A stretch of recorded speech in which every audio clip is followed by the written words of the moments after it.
Cool. I think the stream's looks like it's working. Audio and all that.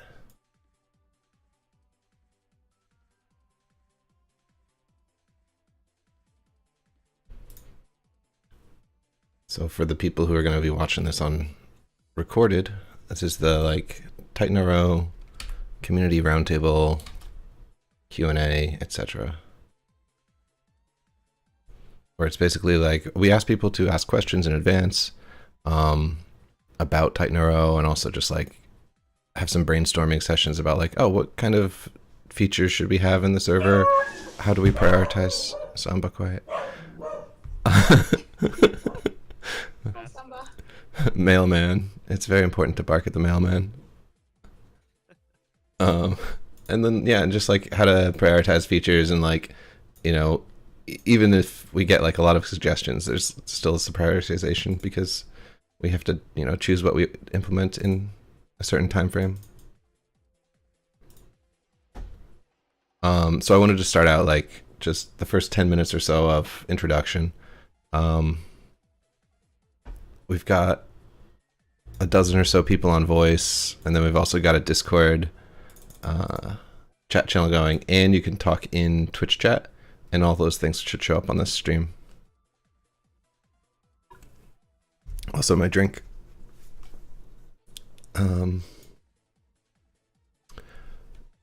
So let me see what I have here. I'm gonna pull up the list of like pre-written questions as well. I was gonna do like go over the pre-written questions first, and then switch to like just talking to people for a bit and letting people like brainstorm for a little while, and then do like more questions that people might have come up with live.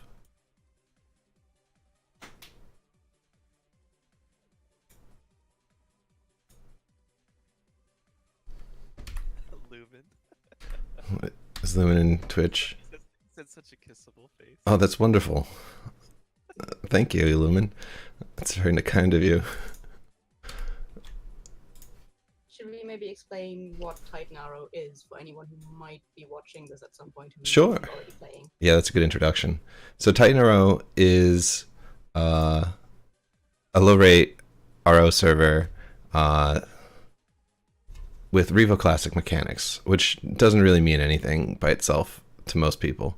But so it's the classic monsters, classic items, classic quests, but the stats formulas use renewal formula.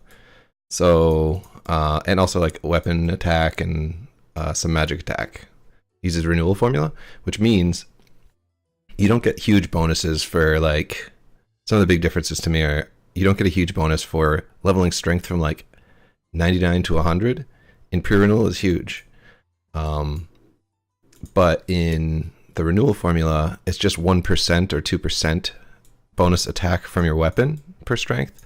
So leveling up stats affects percentage-wise and not like a stepping function. If well, that doesn't make sense necessarily, but not like in it's huge. More like a gradual thing rather than yeah.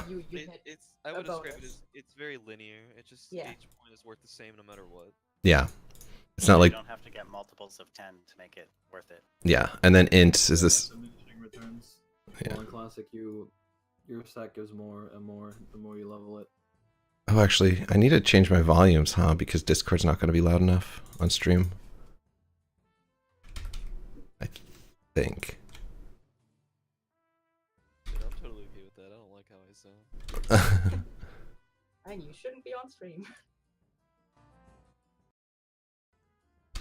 Let's see. I'm going to turn up Discord volume, I suppose. Did you end up making yourself priority speaker? I have that option. Hmm. So I have it. I have a push to talk button that I can use. Oh, hi, Keys.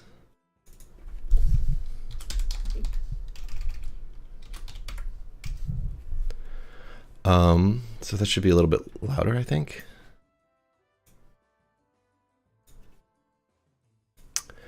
So it's Revo Classic, and then also weapons use the renewal formula, which is so pre-renewal or classic. It's like, oh, the best weapons you can get usually is like a level 1 weapon, so like a mangosh or composite bow.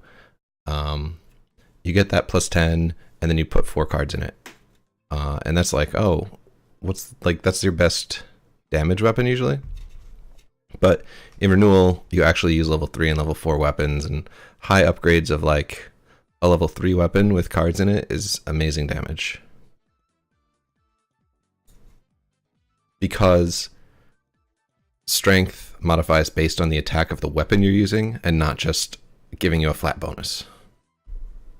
And also because cards only affect your weapon, they don't affect all of your damage anymore. Yeah, and cards also affect the whole weapon thing. So like everything is tied to your equipment more in Revo Classic than just stats, which is cool. Well, I like it at least. Well, we do have just a few exceptions to the Renewal thing. Like, we have a different heal formula from Renewal, because Renewal heal is not very good. It is geared toward 3rd classes, which we don't have, so Yeah. That's counterbalance a bit. Also, the magic attack is higher on our server because we don't have we can't get the amount of int that warlocks and stuff can get. Mm-hmm. So it's more in line with what it is on classic. You also don't have all the crazy IRO cash shop years that warlocks get in Renewal either, which is how they're balanced. Is around cash shop. Which is another good thing. We have no cash shop whatsoever. Yes. Yeah, so there's a lot of private servers run like donations, and it's basically a cash shop, and they try to make money off their server, but we don't have any sort of donation system or cash shop. It's just I'm running Get into that later. Yeah, I'm running it out of like a hobby, so More on that later. So I think I'll go over the pre-written questions. Let's see what happens there. So let me see. Some questions is, how is TitanRO running off no donations, no cash shop, and how sustainable is this long term? Well, I mean, the most expensive thing that we're doing is actually running advertisements. But like, so we have little banners on Rate My Server that you can see sometimes. If you're searching for stuff, sometimes TitanRO will show up. But basically, I have enough money to run the servers. That's not really a big problem, so it's sustainable indefinitely long term. One of the thing with like cash shop based servers or donation based servers is I think they tend to like die, or like they close and reopen once donations stop coming in. But since we don't have that, we won't have that problem.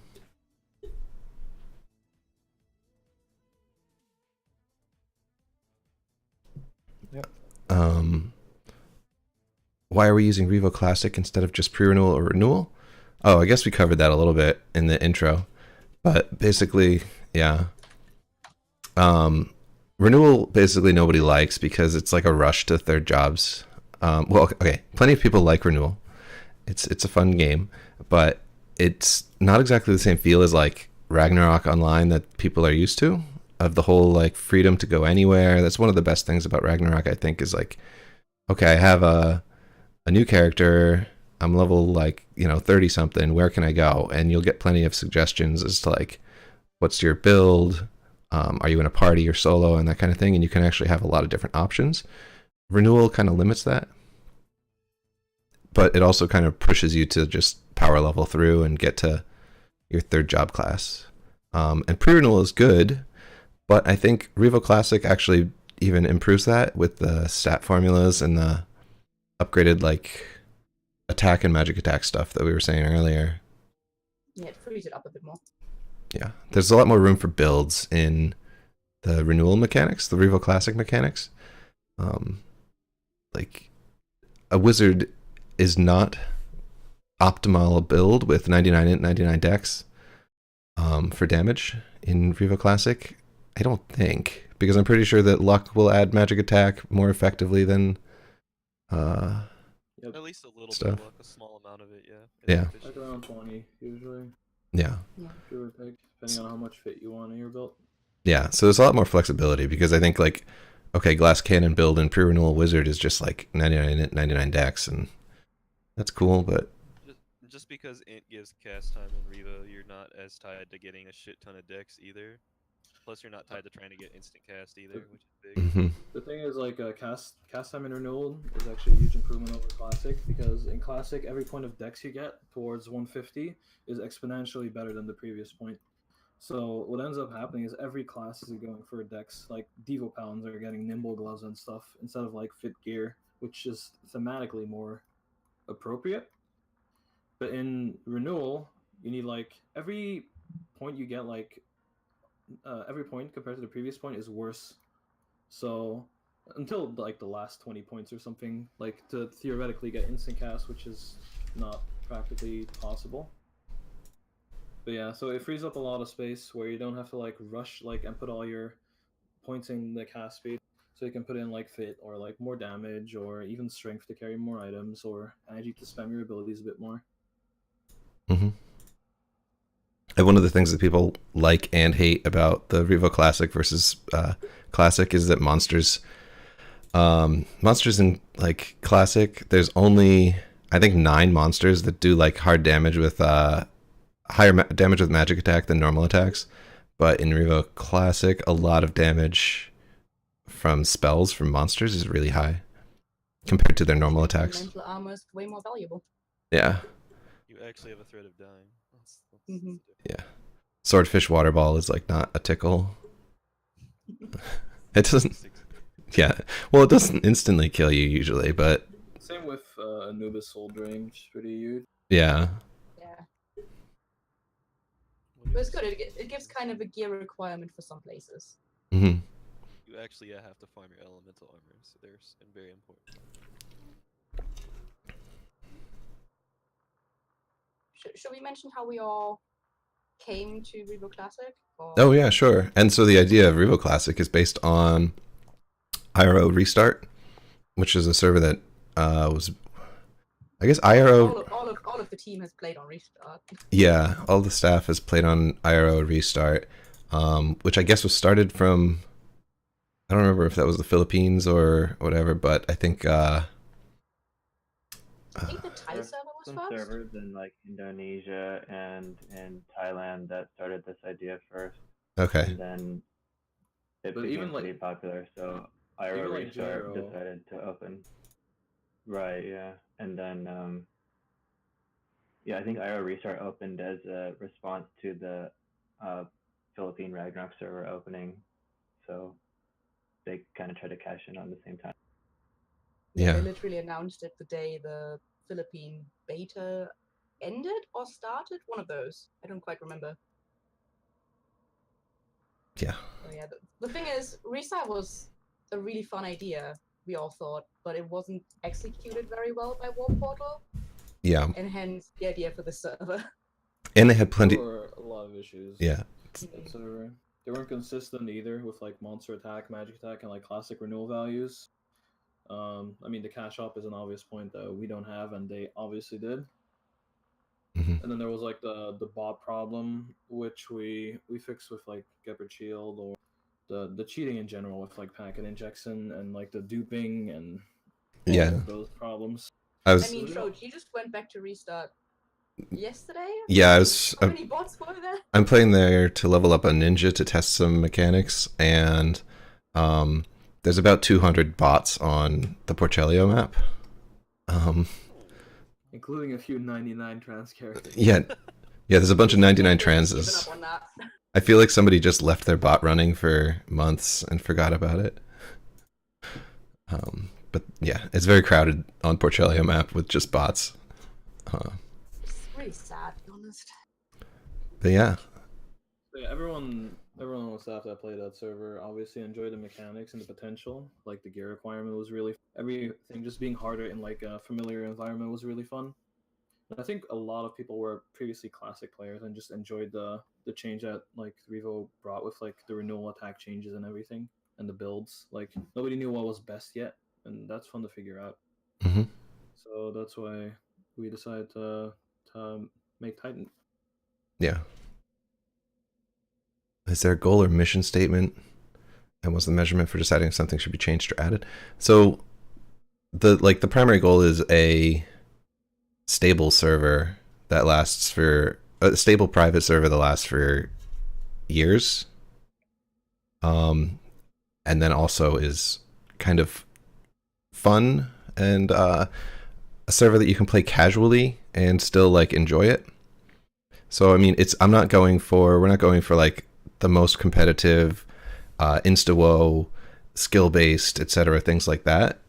I'm not trying to get like, oh yeah, it's 12 max size guild and it's just like hardcore PvP, but more like, okay, yeah, you can play for 10 hours a week, you can play for 4 hours a week, you can play for 40 hours a week, and you can still have fun. And then also, because of a progression server, have the ability to like come back after a month of not playing and experience new things and just like, oh, these are new quests, these are new areas that I can go to, that kind of thing.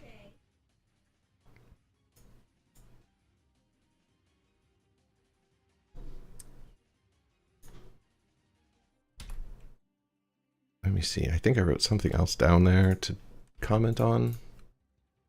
Oh, yeah, that I want it to be long-term and not a flash in the pan server.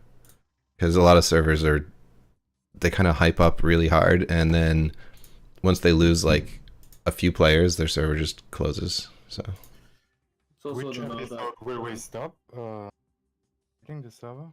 what was that? At which episode do we stop updating the server, or how far does it go? Oh, yeah, like I you're think yeah. for now it's like I think 13.2 or something, which is New World, which is like the last official like pre-renewal content, because everything's scaled down to classic values for us.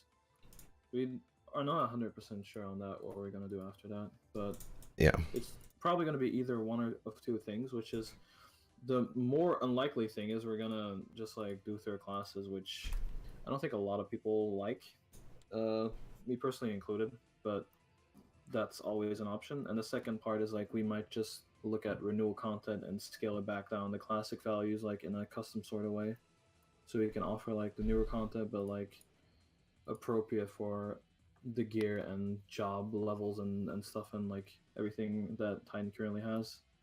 Yeah. But it'll take a while to get there, honestly. We're planning to slow down after like the trans release and Rachel. We have a lot more content in the game than we did previously, and there's a lot more end game stuff to do. We have like Odin's, we have Rachel, Thanatos. Bio is really difficult to do, and we still don't have like a lot of 99 characters, even though we released trans like in October, early October. So we decided to slow down progression quite a bit, and Rachel's just like the first. Next episode is going to be Veins in like I think approximately 2 months. I don't think we've announced a date yet, but we will soon. Mm-hmm. I mean, after that, it's just a few more episodes. Like I think like 5 or 6 big updates with like stuff in between, like even like stuff like Bosnia can be its own update, or Moscovia. Like there's still a lot of stuff to see, including like WoW SC or like Saint Morok Battleground gear. There's actually a lot more content than you might think of on the spot. Yeah. And then also regarding like when do we stop, and also Master's question in Discord about are we going to release renewal, which I assume means third jobs. Another thing we're also doing is just watching what the other Revo Classic like official servers are doing, because it's unclear whether they're planning on going all the way to third jobs or not.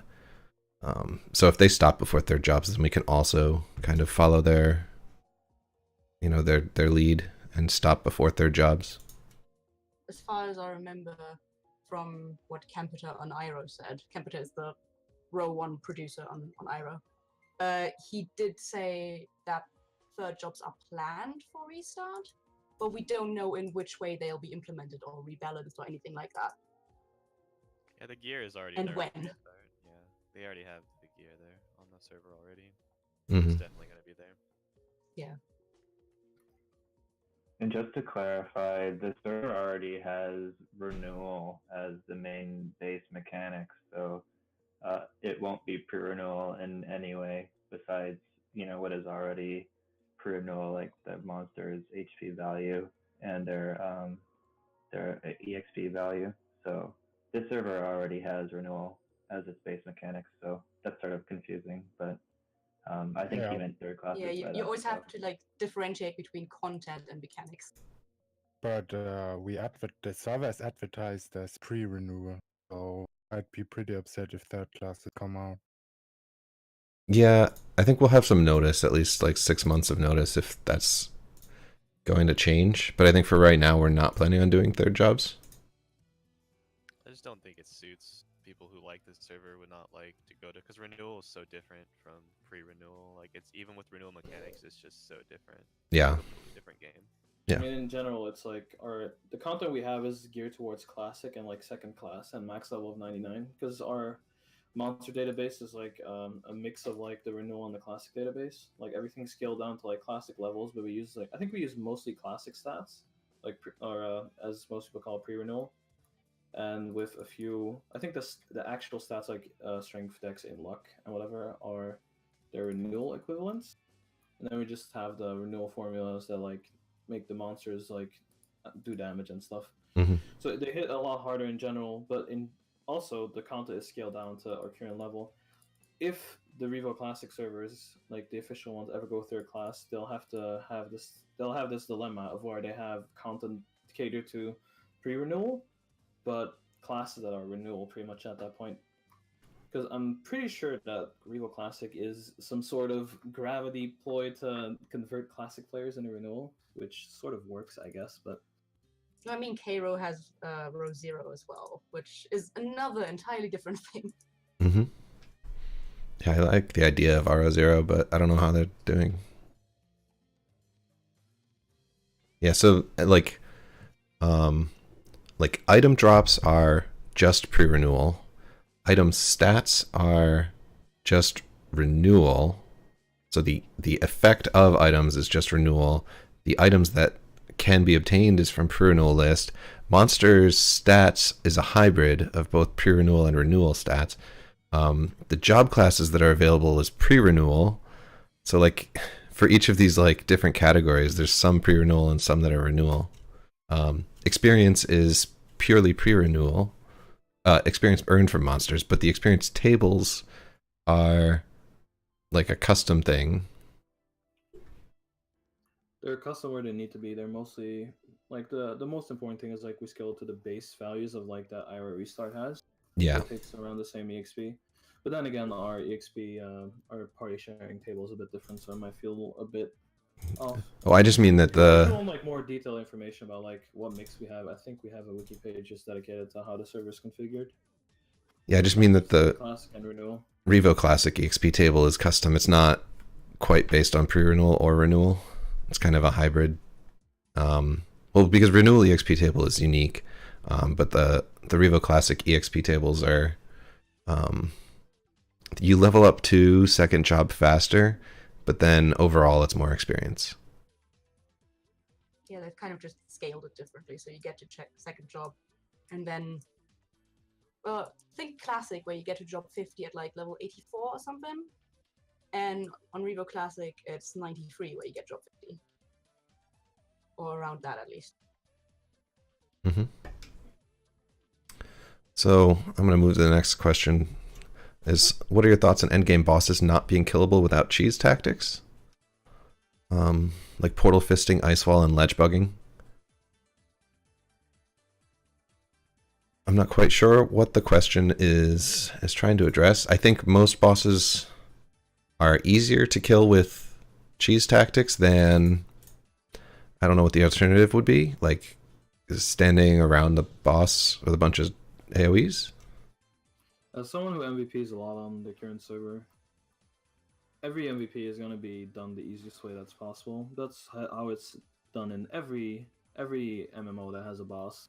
People are always going to do what's most efficient, takes least amount of players, uses the least amount of materials. Portal fisting doesn't work on everything. For example, Bio is pretty hard to do that with, but you can do it with like Rangris and stuff. Also, it doesn't help that like Rangris and other MVPs have like really high attacks, so you actually need extremely good gear and a lot of players online to mitigate it and actually like fight it head on, which is not as easy to do. And ISO isn't really like, at least in my opinion, like a cheese tactic. Like ISO, that's its intended purpose. Together with like ledge bugging, I think that's when, for like a good example is a bio MVP, which you often tank on ledges, where it summons the mob down from the MVP, and you're pretty much only tanking the MVP, which I don't really find like cheesing. It's just smart use of game mechanics. But I think that's totally fine, and it will happen. You can do like a lot of these things with certain MVPs. Like Beelzebub is a good example, where it's Ghost. You can't Portal Fist it. You can't Acid. Like it's a little bit more complicated. But I personally see this as an issue. And all of these things of cheesing bosses, this happened in Classic, and this happens in Renewal. Although in Renewal, cheesing a boss is pretty much just like walking up to it and damaging it as a lonely player. So there's not that much of a difference. Just one-shotting it on your own. I think Yes. the main difference is just that the reason he's saying he's the person asking, reading it. It looks like he's just asking like, what are we gonna do about not having endgame gear, to where people can feasibly do it. But I think that's more of a population thing, where once we get more players, it'll be better. You can do bigger parties and have actives to take on Rangris and things like that. That's more of the things. The cheese tactics aren't the problem. Stuff like Portal Fisting takes time to set up. You have to lure the MVP. You have to ice wall it in ideally, and just like wait for good buffs on your champs if you want to be efficient. If there's more competition at the MVP, at some point it's going to be more efficient to just tank it outside and do it real fast like that, and beat your competition at it. Right now it's not like that, but in the future it could be. Yeah, Cheesing only is really viable when there's no competition. As soon as competition's involved, that gets pretty much thrown out of the window. agree. I also disagree with the notion that they're unkillable without cheese tactics. I think certain skills in Renewal, like the champions, like Mental Strength, is incredibly strong for tanking any monster in this game. So I think with the proper party, Valkrangers could be killed, like straight tanking it. The Bio MVP without the Ice Wall tactic has almost never been done, I think, in traditional Ragnarok gameplay. I think, as far as I know, in every server, it's been done that way if possible. So I don't think that the notion that it's unkillable is necessarily true. I think it's just this server doesn't have a ton of players to do like Valkrangers or whoever else with a big party of like 10 or 20 players on at the same time. But I do think it's definitely possible. So that's just part of my opinion and understanding. But like Say just said, it goes to efficiency when people use these, I don't know, cheese tactics or whatever you want to call it. I think it's just doing it the easiest way possible is usually the best way to do it if you want to save time.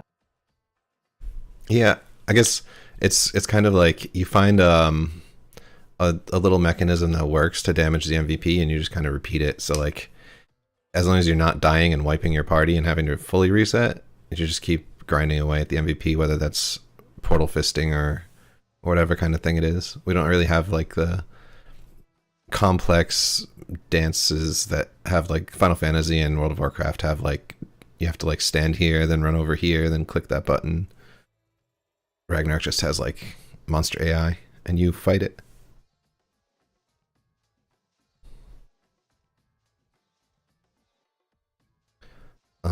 The next question is, any plans on making defense from upgrade and gear more attractive? Right now there's no incentive to upgrade unless it's for a specific card threshold. Like, I guess like a +9 for Firelock shoes. I think we don't have any plans to really upgrade the defense from refines, but gear more attractive is interesting because upgrading your gear is actually very like a big difference in our system, because the defense granted from different pieces of gear is very large. Whereas in pre-renewal, it's mostly you get your defense upgrades from over-upping your equipment. So like +4 sandals to +9 sandals is huge. And it's huge here as well, +4 sandals to +9 sandals. But an even bigger difference is going from sandals to Greaves or something. Where sandals to Greaves in pre-renewal is pretty small. In the start of the server lifecycle, we looked extensively at like the defense values because I actually initially thought the same since I'm originally a classic player, and I'm used to having +7 gear be a big deal and +9 gear even a bigger deal. But it ends up being that like full plate is way better than a silk robe, and a +9 full plate gives more defense, way more defense than a +9 silk robe in renewal, which thematically is sort of correct. In classic, every single class, if they had high upgrade gear, would have a lot of defense. This includes wizards, sages that normally don't have access to that type of gear. If you in renewal use a +4 just Greaves, Pauldron, full plate armor, even a slotted helm gives a lot of defense. You'll have a lot of defense for like tanking regular attacks, and possibly even more than in classic.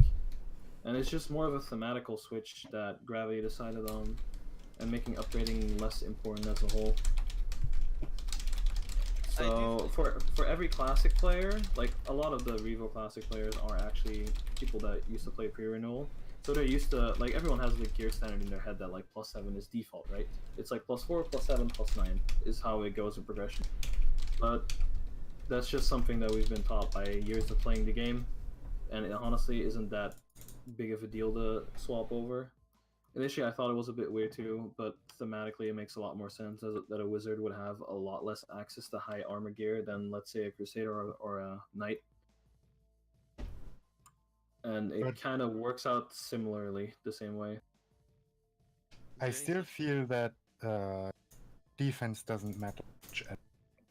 Like, even if you get like the highest, even if I get like Greaves, full plate, and all the highest defense stuff, the damage reduction I get from that, it doesn't feel significant to me. And I think that is because in renewal, I've never played renewal, but in renewal you can get like a lot of defense just through high level gear, and the damage reduction matters a lot if you get like 500 defense or something, I think. And here with the best gear you can have like maybe 200 or 200 plus a bit. I'm not sure. And It's I also don't think that possible gives... to upgrade your weapons and gear to +20 in renewal with third classes, which is not possible here. So that's something to keep in. Nobody upgrades their gears that high though in renewal either, because it's all cash shop and requires like HD. And also, I don't think there's any problem with making refines matter personally, because it's still it doesn't change the fact that a full plate is still better. Like, as long if refines are good, then a +7 full plate is still better than a +7 like, I don't know, like mantle or something. You know what I mean? Like, you're still gonna want to use the better gear. You're just adding another aspect of the game that people have to refine and use. Right now, I agree with whoever made that question that it's not being used at all. Like, nobody refines anything unless it's a plus, like a carrot card or a firelock card, and that's not good. That's the aspect of the game that's just completely negated in Revo Classic. I pretty much just refine for style points. That's the only reason. And I think upgrades should matter a lot more. Maybe not like as significant as classic, but just that the flat upgrades should give you more defense on your gear, so you actually feel the difference in investing in it. There's also so people who are listening might not be aware, but in the renewal system, going from +1 to +4 or +0 to +4 is like a linear upgrade of bonus defense on your gear. But then as you get to higher levels of refine, it actually gives more per point that you gain. So saying like, I should just pull up the page on our wiki.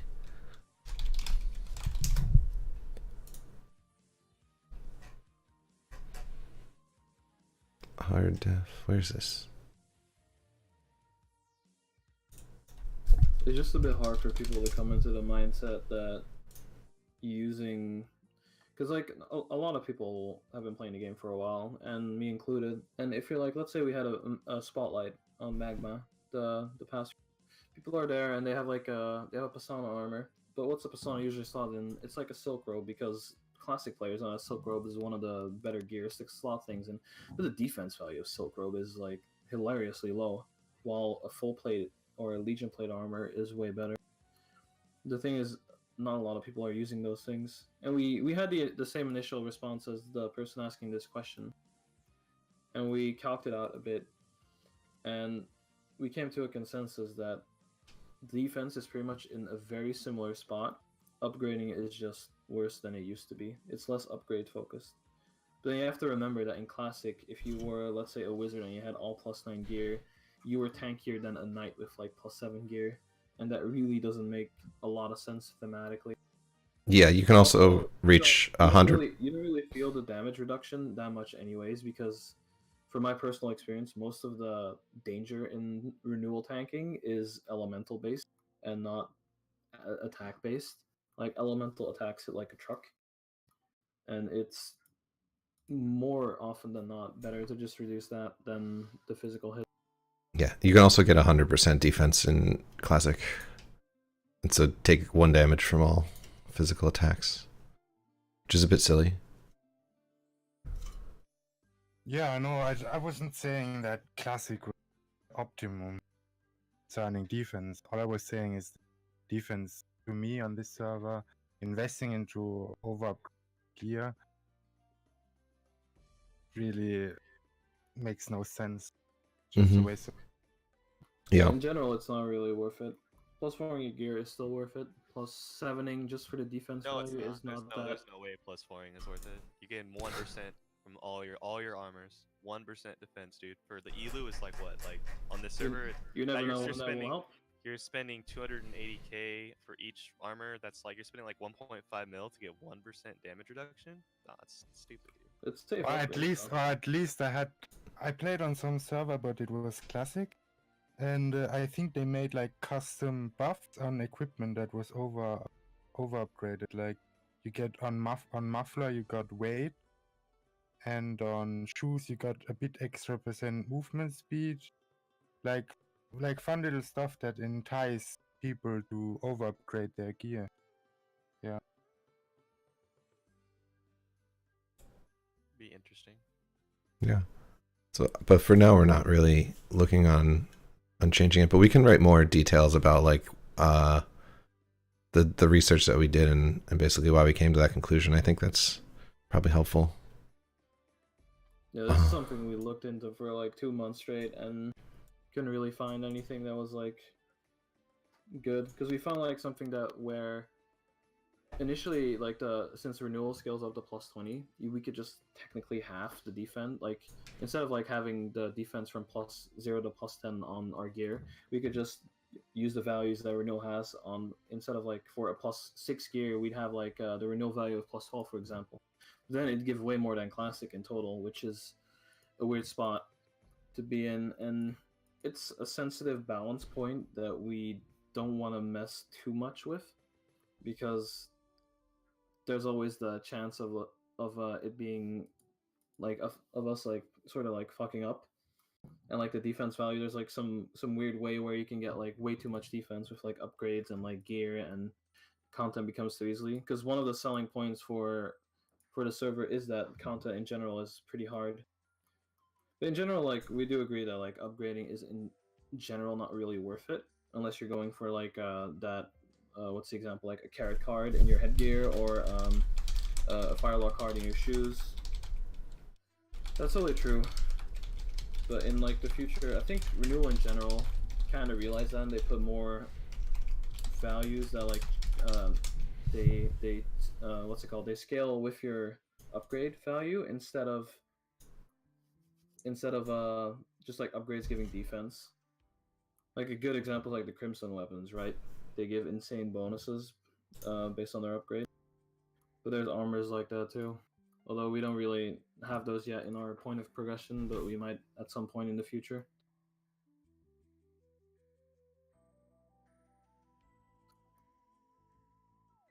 I'm gonna move to the next question. If TitanRO or Steak, what's the juiciest yummy part? I don't know. Like one of the unique features, I guess, is the spotlight system that works pretty well. It gets people to party in new places. Mostly usually it's the dungeons, but sometimes it's the monster spotlight. Select golems or medusas. You get like 2 to 3 parties sometimes on the same map. Magma as well. Yeah, Magma Dungeon is actually what we have. Nightmare Terror just ended. There were a lot of parties in Magma the last few days. I noticed TitanRO on a Facebook ad. Why should I join? Why is it appealing to me as someone who plays on another server? Well, I don't necessarily want to poach people. I'm not really into that big thing, but we're planning on being around for a long time. We're not planning on burning out, but it is a more casual server than a lot of other ones. Like, you're not going to get god items in 3 weeks. You're not going to find MVP cards instantly, that kind of thing. But if you want to just keep making progress on your character and developing a build and that kind of thing and playing with other people who like the same sort of stuff, there's a lot more time for questing because the rates are low and it's a consistent server that's not going to go away quickly.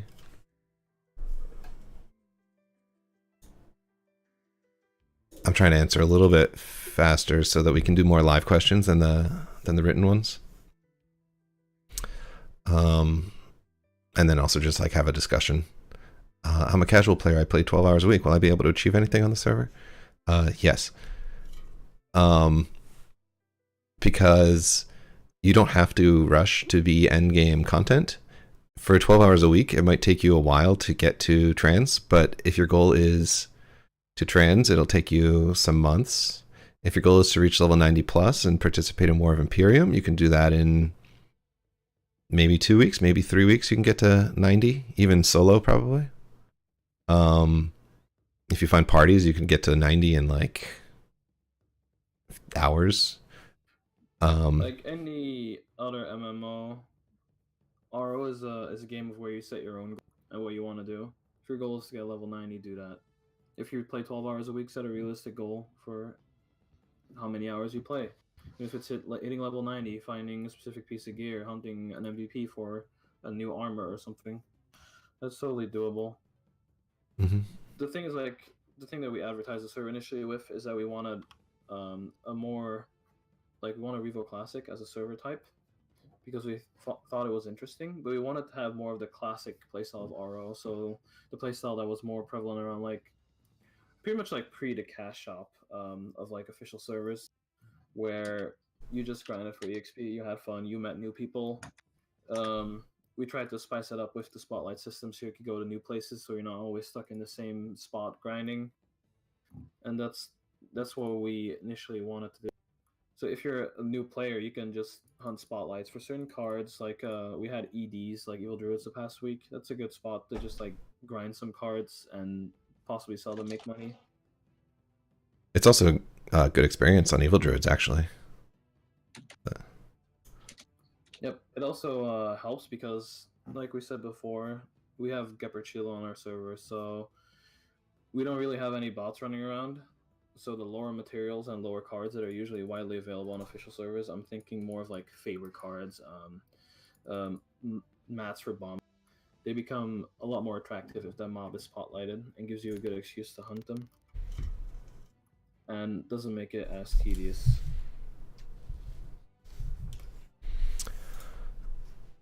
Yeah.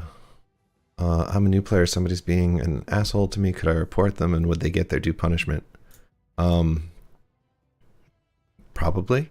Although I'm more interested in trying to get people to stop being a jerk. If somebody's being rude or being problematic, I'd rather talk to them and try to get them to stop,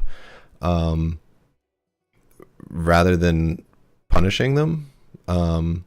So generally if somebody's mob dropping repeatedly, then I would rather talk to them and be like, can you not mob drop? Like, you're causing a problem for other players, and actually have them stop, rather than just like, okay, 1 day ban.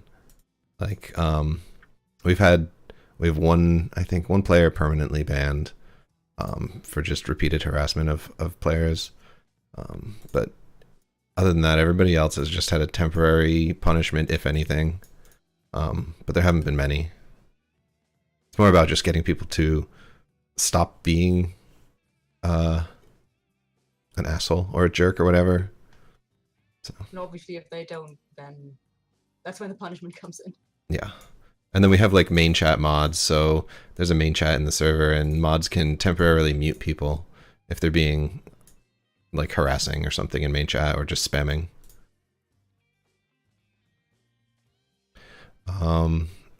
I'm a new player. Will I be bombarded with elitist opinions on how I should play this game? Also, yes. You will be bombarded with opinions because the game is old and everybody has their own ideas about like how to build something or how to play the game. Although if you want opinions, yeah, you can get plenty of them and people will give them to you. But if you need to read like about how the stats systems work, you can read on TitanRO wiki or IRO wiki, and they have a good explanation usually of like how specific stats and mechanics work, and they help you figure out actually what you want to do with your build. But also, you can get a lot of opinions, but you don't necessarily have to follow them. Yeah. But because the game's old, you're going to get a lot of opinions. A lot of very differing opinions, probably as well. A lot of people just want to help out new people get settled on the server, and they tell them what's an easy and not too hard to do thing, like something that's really efficient to get them. But you're under no obligation to follow that. I mean, a lot of questions that come from new players is just like, which class is the best to start with on the server? Mm-hmm. That's a very common one, and you get a lot of different opinions. Basically, a lot of people will just say any agi class, you know, just to save on pots and that kind of thing. But even then, you get different ones and then you can still decide, okay, I like playing hunter more than a rogue, something like that. Yeah. I'd be careful with that though, because I have a lot of experience in Classic, but not in Revo Classic, and I had to look up a lot of stuff and relearn a lot of stuff. So the opinions you might get are probably not always the best opinions. So Always It's do your just- own research, basically. Yeah. Pretty much, yeah. It's about the playstyle you enjoy.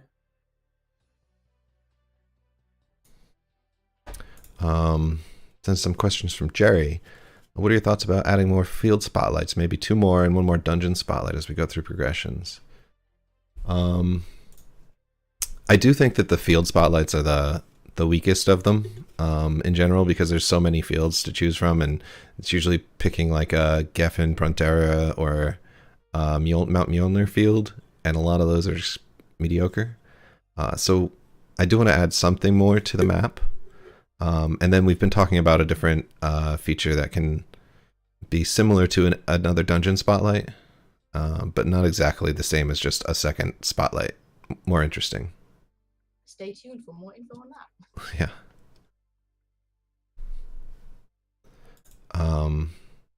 What are your thoughts about hosting GVG? 6v6? Like, I guess like an RWC kind of thing? I would be cool with that. I just don't think there's enough people right now to do a kind of like a tournament that makes sense. Because there's probably going to be like 15 people or something that would be really actually into competitive GVG tournament. So like how many rounds can you actually do with that? I think for now the battlegrounds are a good place to do GVG. Not GVG, but I guess PvP. But it's definitely something to keep in mind for the future. If there's enough interest with actual people being interested, because we're just not sure if we announce like, oh, we're doing this RWC kind of thing, and we have like 2 teams signed up. That's kind of boring, and that's probably what's gonna happen in the current state of this. But like the person that asked the question said himself, like perhaps when population picks up and there's maybe a bigger WoW scene, people will be more interested in showing off their 6v6 skills. Mm-hmm. Yeah, you also have to be concerned a little bit because you need people who are like the same commitment to PvP to actually like make it balanced. Like if I'm gonna pick on guilds now. If like RO Buddies is like totally into PvP, and then you get like Evil Council showing up and they're just kind of more casual, it's also not going to be that exciting to do like a kind of a GVG of like very PvP focused players and versus like more casual players. So I think we need a more easier game. We need a bigger like base of people who are interested in that first. What are your thoughts about implementing a guild storage with a passcode only accessible by Guildmaster? So Ragnarok Online client, our client does support a guild storage system, but the Hercules and our Athena emulators don't support it yet, so we do have to build support for that. But so I wouldn't implement a custom guild storage or anything, but the way that they implement it in official servers is there's a guild storage. The guild leader can choose who has access to guild storage, and it's just like a normal storage, but only one person can have it open at a time. So if one player has it open, then nobody else in the guild can open it. But it's just like a pool of shared items, or it's intended to be used as a pool of shared items. But yeah, so we'll look into adding that, but it's not a big priority. Like, hurry! Oh yeah, and Steph posted an image of the storage permission in Discord.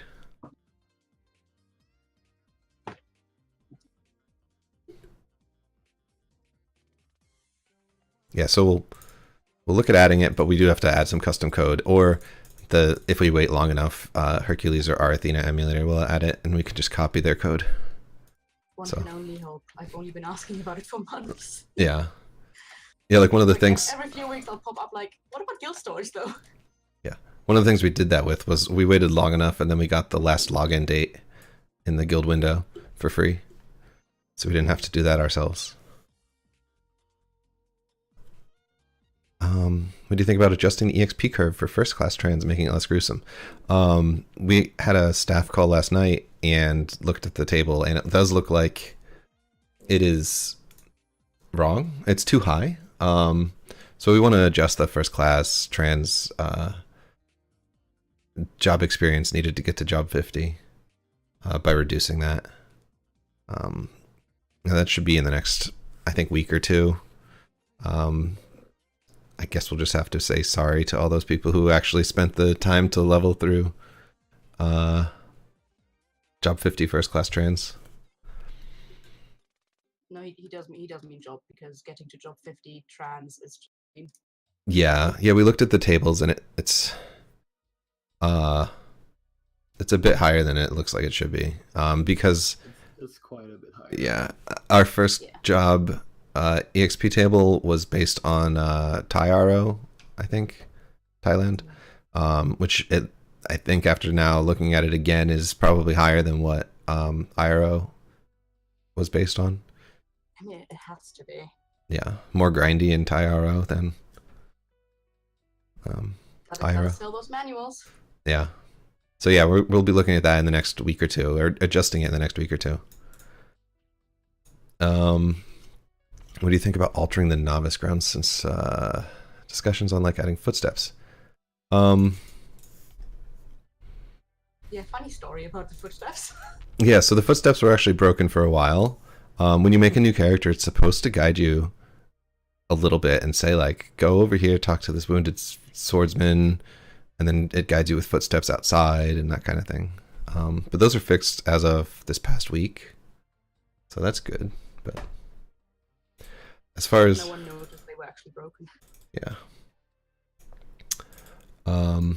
I know a lot of people are confused or surprised by the Creatura and spawning on sunken ship kind of thing. But I do want to work on the new player experience, but I also want to add stuff that introduces players to TitanRO itself and explains mechanics like the Titan Hub and the Titan Guide, so that like the hub has the airship rep, so you can actually like warp between towns pretty easily instead of having to use Kafras. The spotlight system, how certain maps and monsters will give bonus experience and drops, that kind of thing. And also explain like the Titan Guide can be used to set your login settings, which I don't even know if people know that.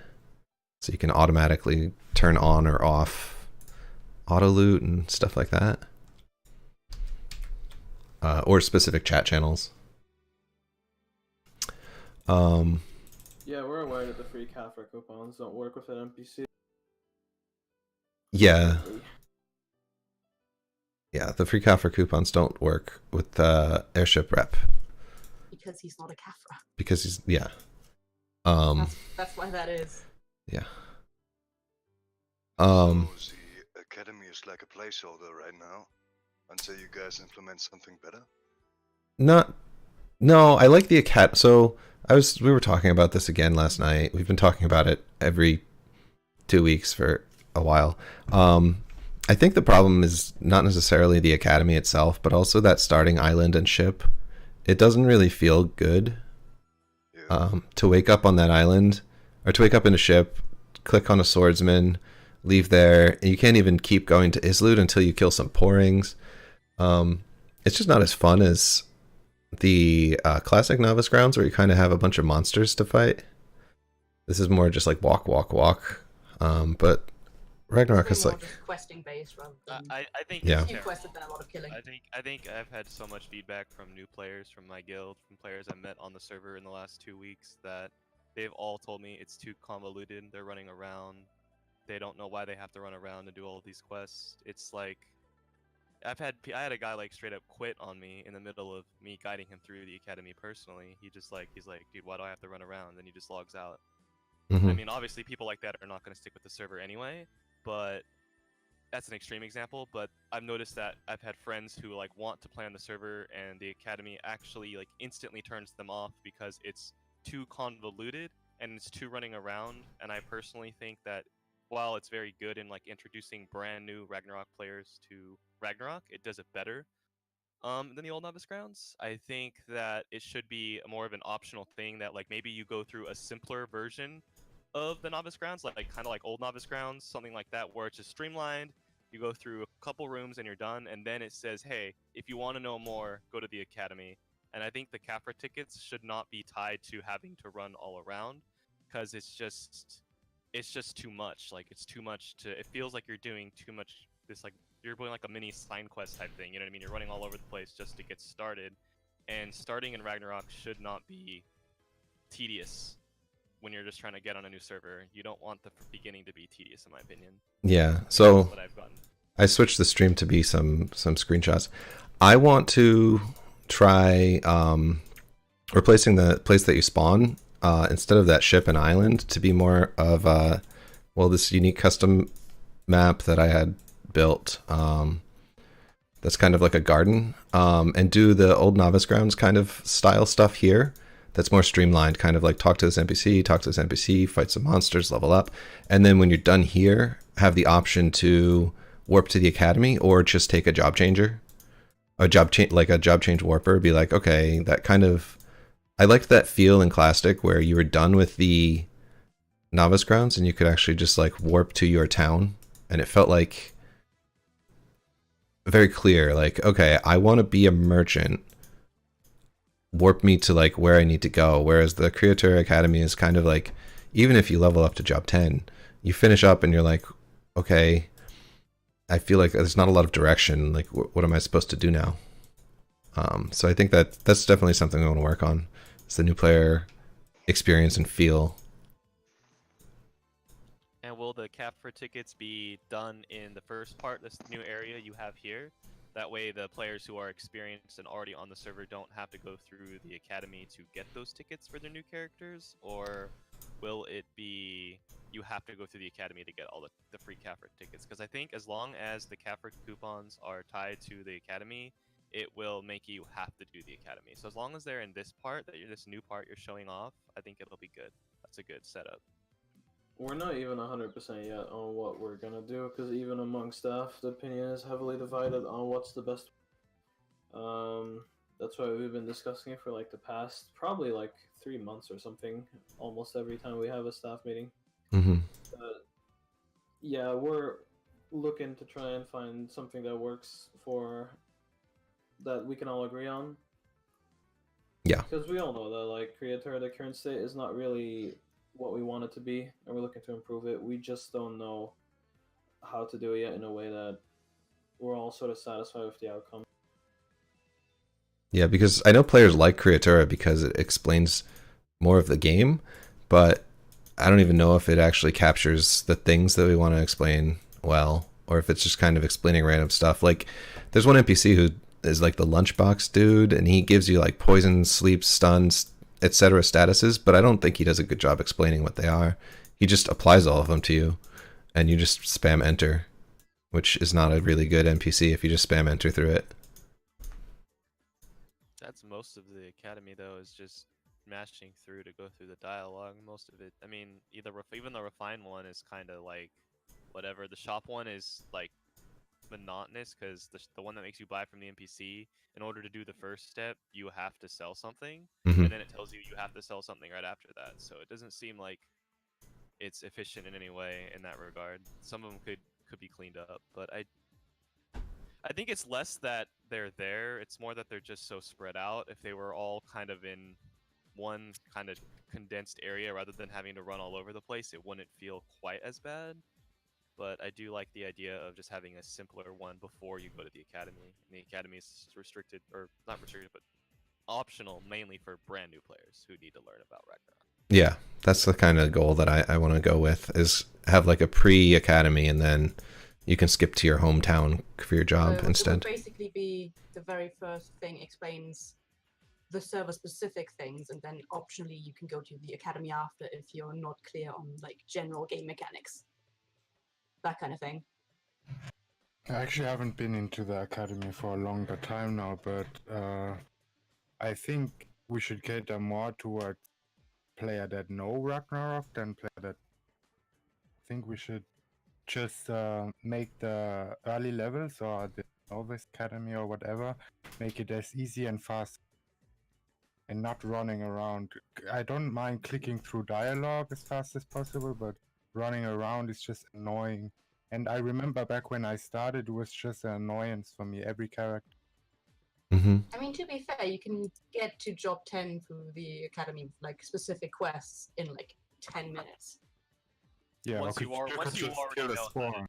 once you already know how to do it. But the problem is that new players who pop into the server are not going to read our wiki, they're not going to read our guide, they're going to jump in and they're going to be lost. I've had so many people, I cannot tell you, from my stream alone, where they just like are like, what do I do? I'm so lost, like what do I do? They don't even know where to go, and like even the people that do know get frustrated because they're like, it's like Over Russell here said, it's like you're just running around in circles, and it's really annoying. It's really monotonous and tedious. And I think like if it's more streamlined for that section, it's gonna be better.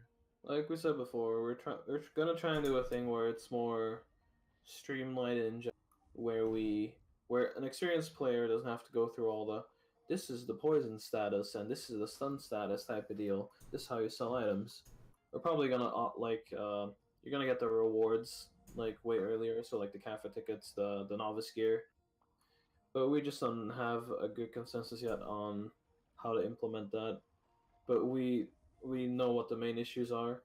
And the thing is, we're not really trying to fix this mostly for like current players, but more for new people trying out the server, which is a bigger deal, from what I can tell. Because everyone that's used Creator at least once, kind of eventually you just learn what the best optimal way is of clicking through the NPCs and what gives you job 10, and then you can just go and do whatever you wanted to do. But so the TLDR is we're working on it. We're just not sure how yet, but we're 100% looking at it. Mm-hmm. We talk about this like every week. Yeah. Until we can come to a consensus on what is the best for this server.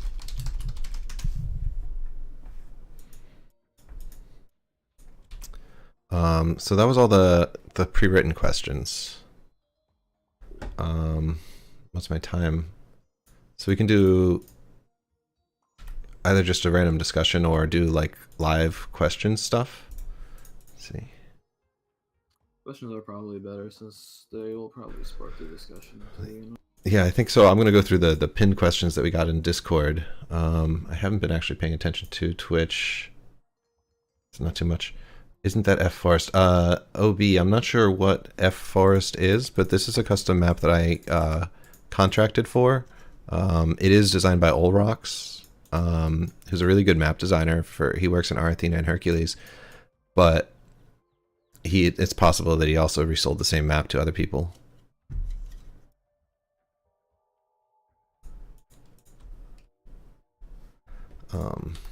But I actually designed the layout and stuff and asked him to implement some flows. It's got some like small features that I asked for, like these side areas are separated by portals so that monsters can spawn in the side areas but not walk into the main area that would have the NPCs kind of thing.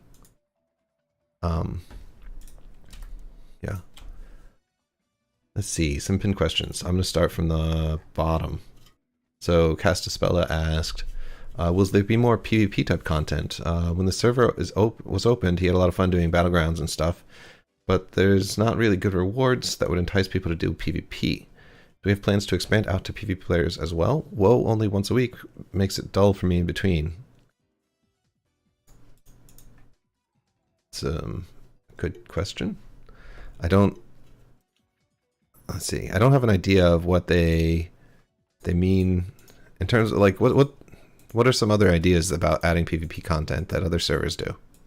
I think Well, maybe one what of he the means things. is. Oh, sorry. Go ahead, Josh. Oh, I was just gonna say one of the things that will definitely be a part of our progression is the Battlegrounds gear. We implemented Battlegrounds way before their initial release and progression because it felt good to add them without the gear, but the power level of the gear was just too strong for our current level.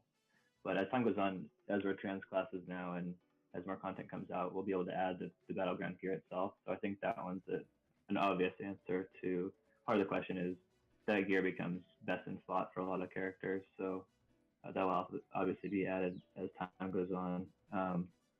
So I just wanted to point that out. I think in short term, you could also change the rewards to be not just WoW and BG oriented, even though maybe that thematically wouldn't fit. A lot of other servers will implement, stuff that entices regular PvM players. Because the thing is, PvP players are going to go in no matter what anyway. WoW players are going to WoW. If you can get more players kind of like interested in PvP by implementing maybe special gear or drops or maybe rewards that help them for as PvM players specifically, I'm not sure how, but that could be a way to entice them to come in. If you really like cute hats, you can always buy Titan tokens with the current battlegrounds. That's But, obviously not enticing enough right now, though. we already lowered the cost like once. I'm not sure what the cost is at currently. I don't think Titan tokens are gonna be enough. You need something different, I think, because Titan tokens are always gonna be easier to farm by farming champion. The thing is, it's gonna be that's a really sensitive subject because the current population on the server means that if you wanted to, you could just run battleground by yourself and farm badges. So you need to look out for like stuff that would work in PVM, which would be easily abusable. Because like what everyone really wants is like potions or like I don't even know what else you could do except for potions, but stuff like that helps in PVM, right? So I kind of have to look out for that. The other thing is like the current BG lol is kind of more population related than interest related. Like if there's more people, BG will run more frequently and it'll be just more fun in general. Because if you're actually a PvP player, you'd just play for the PvP and the BG experience and trying to kill or not be killed in the zones to begin with, and not actually the rewards. And I actually don't. oh sorry, but we touched earlier on the GVG thing, which was another thing is probably not enough interest right now. I don't think that you should ever feel the need.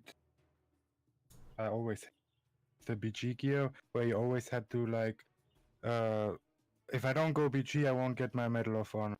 So better run BG for the next 3-4 days till I get my best third gear. I think mean, it's not really fun to some players, but this is exactly the same thing as like, oh, I want a Valk armor, but I don't want to kill Valkyrie rank. It's sort of a similar thing. Well, I mean, aren't the BG gears though different than that though? It's not the same thing because BG gears are account bound, aren't they? You have to buy the badges to get them. Yes, So you BG have to gears. run. You have to run BG. You can't. You can buy a Valk armor from somebody else who farms Rangris. That's true. The thing is, BG gears are in general, except for like the medals, are actually one of the only exceptions. They're generally more battlegrounds related themselves, with all demi-human gear reduction and more attack and ignore defense, MDef, all that kind of. So besides the badges, it's not really an issue. That's a good point though. With the Medal of Honors, that those could be used in PVM, and people might not want to run BG for them. I think the biggest problem with BG right now, and the least attractive point of it, is to do with there actually being WoW material in the BG. Like I play this game for PvP, and be it Battlegrounds or WoW, but when I run into Battlegrounds and I just run into people that are farming it for WoW materials, making it completely unfun for anybody that actually just wants to play Battlegrounds, it's very disheartening. The thing is, that's also another population issue. You can do that if there's like 4 people and it happens to be happy hour on the server. We've had, I think it was last week, we had a happy hour where it even ran like once after the happy hour with like 10. And as soon as like it's not one guild doing BG and maybe you just joining and being like, well, they're farming, then the PvP part will actually start of it, and people will actually try and kill each other and have fun in BGs. The BG rewards having WoW rewards is, or the BG having WoW rewards is more of a thing of trying to ease players to actually play WoW, instead of having difficulty catching up. Even the potions you get from BG are not really ideal. They're just like fat whites and fat. They're not ranked. They're not slims. The only really good rewards currently are like EDP is pretty good for assassin players, and acid bombs are decently good for well, they're pretty good for biochems, obviously. I personally feel we should remove the happy hour myself, because it's just a shit show. It's a bunch of people just AFK. I think Boss was literally just bombing the spawn point to kill himself faster so it could end faster. And that's not the spirit of PvP. There's no actual, it's like Bathazard said, there's no actual PvP happening in BG. It's people running it for mats, and that's not good. That's not healthy. That's not fun for anybody. I know I don't for want a fact that's not true. I've fought against you in PvP where we were just actually trying to kill each other. a couple times, but I mean, I've also run it a bajillion other times where it's just people AFK and just like killing themselves. Like it's literally just people are only the happy hour is just to get free mats right now. That's all it is. That's the only reason you go. I have no other reason to go. There's not like before where it's 5v5 and it's fun. We had one BG If where it's it was really 5v5, fun. it will never run though. Then we just don't let it run. Then I think we should just not let it run. I personally think that if it's not a fun, spirited PvP, it's not worth having, and we just wait till the population picks up, because if it's only being farmed for mats, then it's just an exploit, and that's not worth it to me to have it. It's really depressing to have to feel like I have to like stop what I'm doing in PVM to go join this shitty ass BG where people are like killing themselves on a spawn point because there's 50 kills each. Like that's actually like that actually takes away from my experience on the server than adding to it. Even though I'm gained like I have gained 800 bombs for my alchemist for whoa. I still don't feel like it was worth it. Like I felt like it was like not worth my time to do that. I don't think we've had that specific suggestion, just removing happy hour again. I think you should just make a topic on the forums, and we can look into that the next staff call and talk. Yeah, we are going to change which happy hours actually run during Battleground happy hour, or which Battlegrounds run during happy hour, because some of them are scaled well to 10v10, but not well to a 2v2 or 4v4. So we can actually change that as well. We just have to make sure that we have the right settings for the different Battlegrounds. I think in specific, the team deathmatch one and the domination ones are pretty bad. Team deathmatch is the 50 kills, and domination is at the control points. Yes, that's control points. The map is just huge, so you Yeah. don't really see anyone. Yeah, you'll see people in the middle maybe once, twice, but yeah, it's more of like a team thing. I think they're all pretty bad, to be honest. Like, Capture the they're all- flag is I don't know. It's Yeah. okay. It's okay. It's just not. I think maybe 3v3, maybe make it 6. 3v3 would be okay. We've But discussed 4 is upping too the number low. of servers. 4 is too low. 4 is Mhm. way too low. There's nothing going on in 2v2.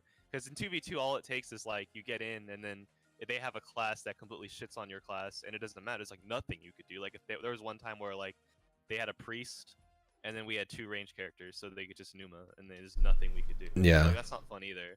So I mean, I think 3v3 is at least maybe some chance for those specific ones, but 4 is just too low. Yep. So basically, we're gonna look at changing the tweak the settings for PG Happy Hour, but I think we're gonna try to keep that in. So basically, change the number maybe to 3v3 instead of 2v2, and then change which battlegrounds are actually running. But removing Battlegrounds Happy Hour altogether isn't the goal. I could talk about like what the thoughts were behind the Happy Hour was to actually get BG to run for people who were interested in running Battlegrounds to compete or do PvP outside of just like immediately before, during, or after War of Imperium.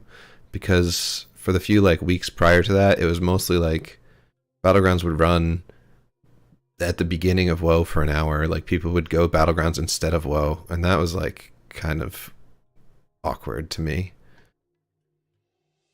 Hi, I'm guilty of that. Yeah. So I was like, Can I just add one quick thing? yeah.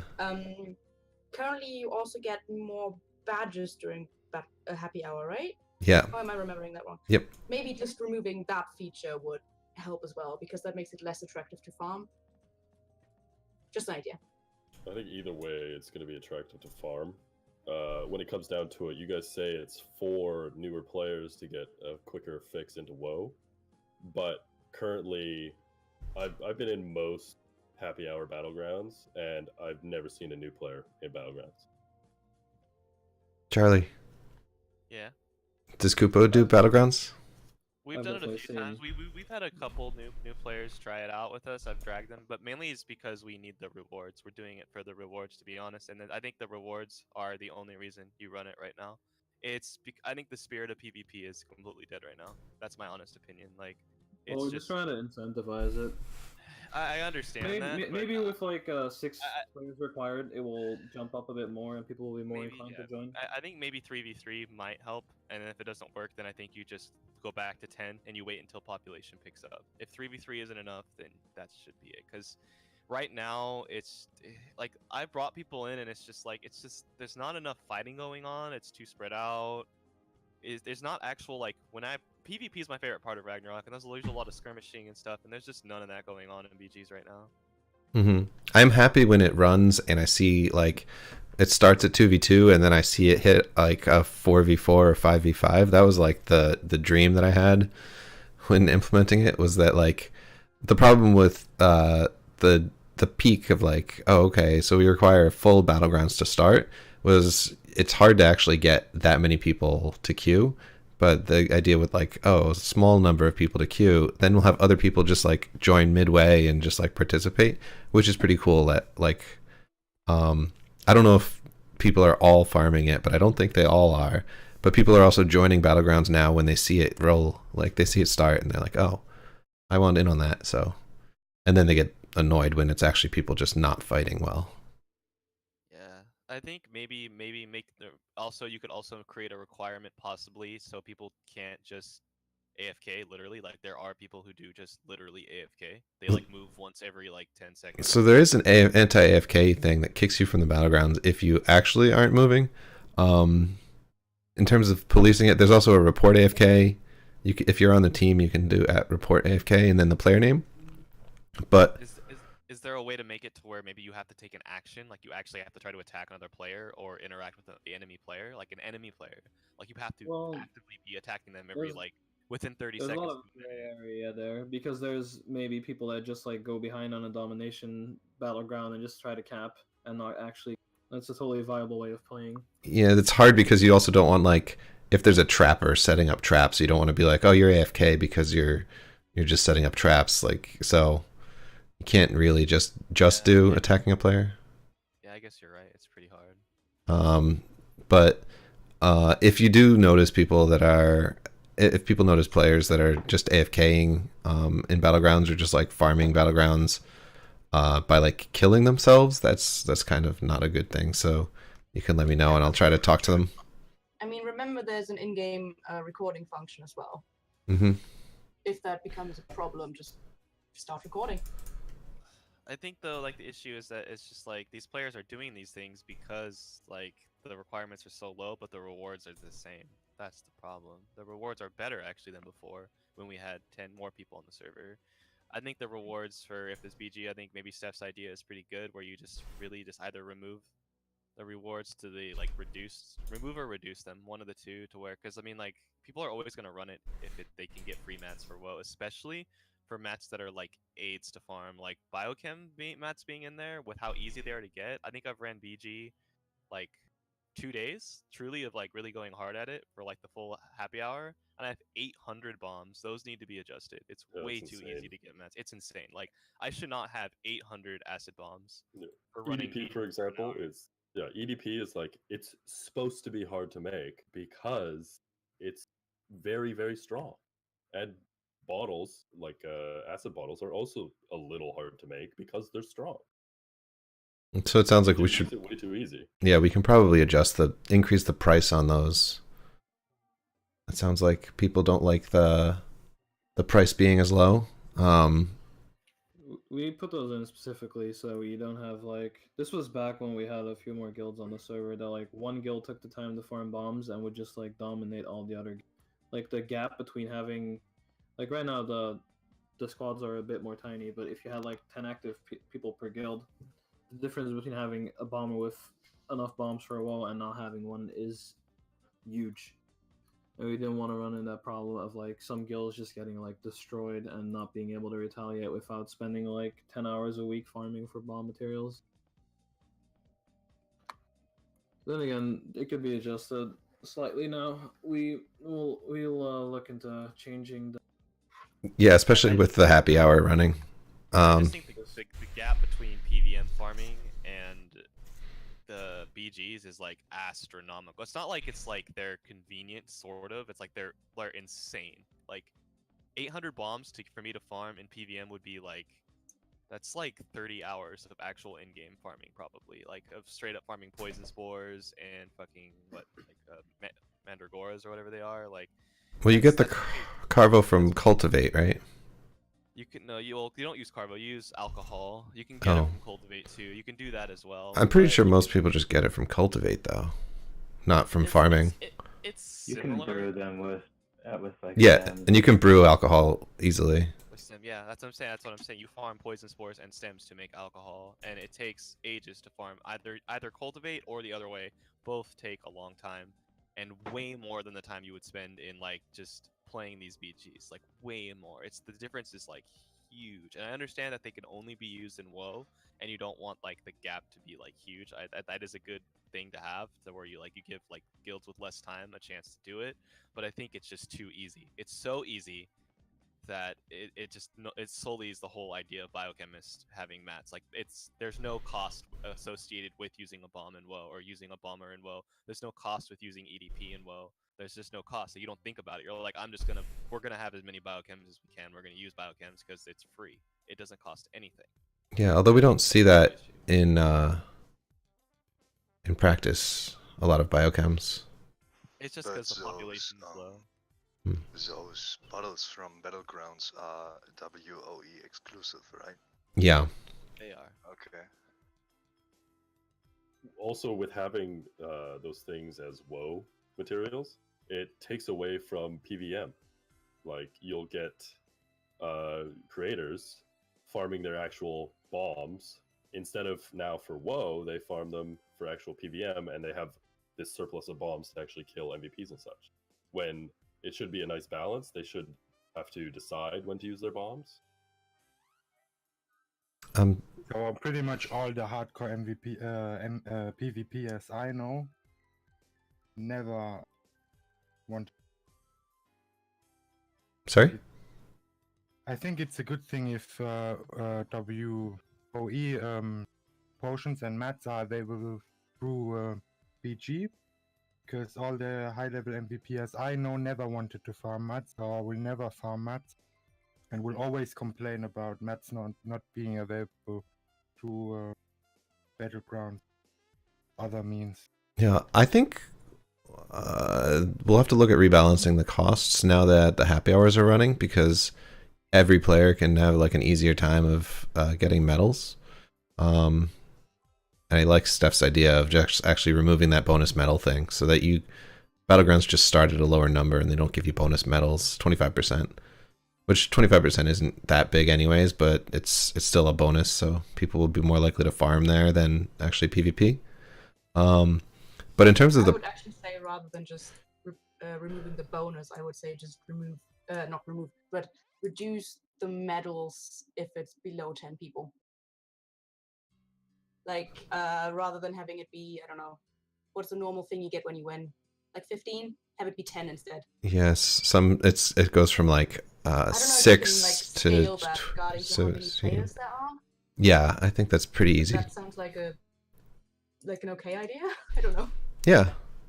And then in terms of like how fast you can farm in BG versus how fast you can farm in PVM, ideally the battlegrounds should be, so in terms of like the idea, I think that battlegrounds farming should be faster than PVM farming, as a way to incentivize people to do battlegrounds, because if playing battlegrounds is a worse method to get your objectives than just PVM, then that disincentivizes people to do battlegrounds, where people are not likely to do battlegrounds by itself anyways. Like if you have battlegrounds on a server with no rewards, most people are not going to do it. So you put in rewards that are slightly better than just PVM. Spending like, okay, if you spend 2 hours in battlegrounds, you might get more than spending 2 hours in PVM. Wouldn't it make sense to make it equal for those that actually do enjoy doing PVM? Sure. Not PvP? Sure, but equal is equal according to which, I guess, stat build and like kind of thing.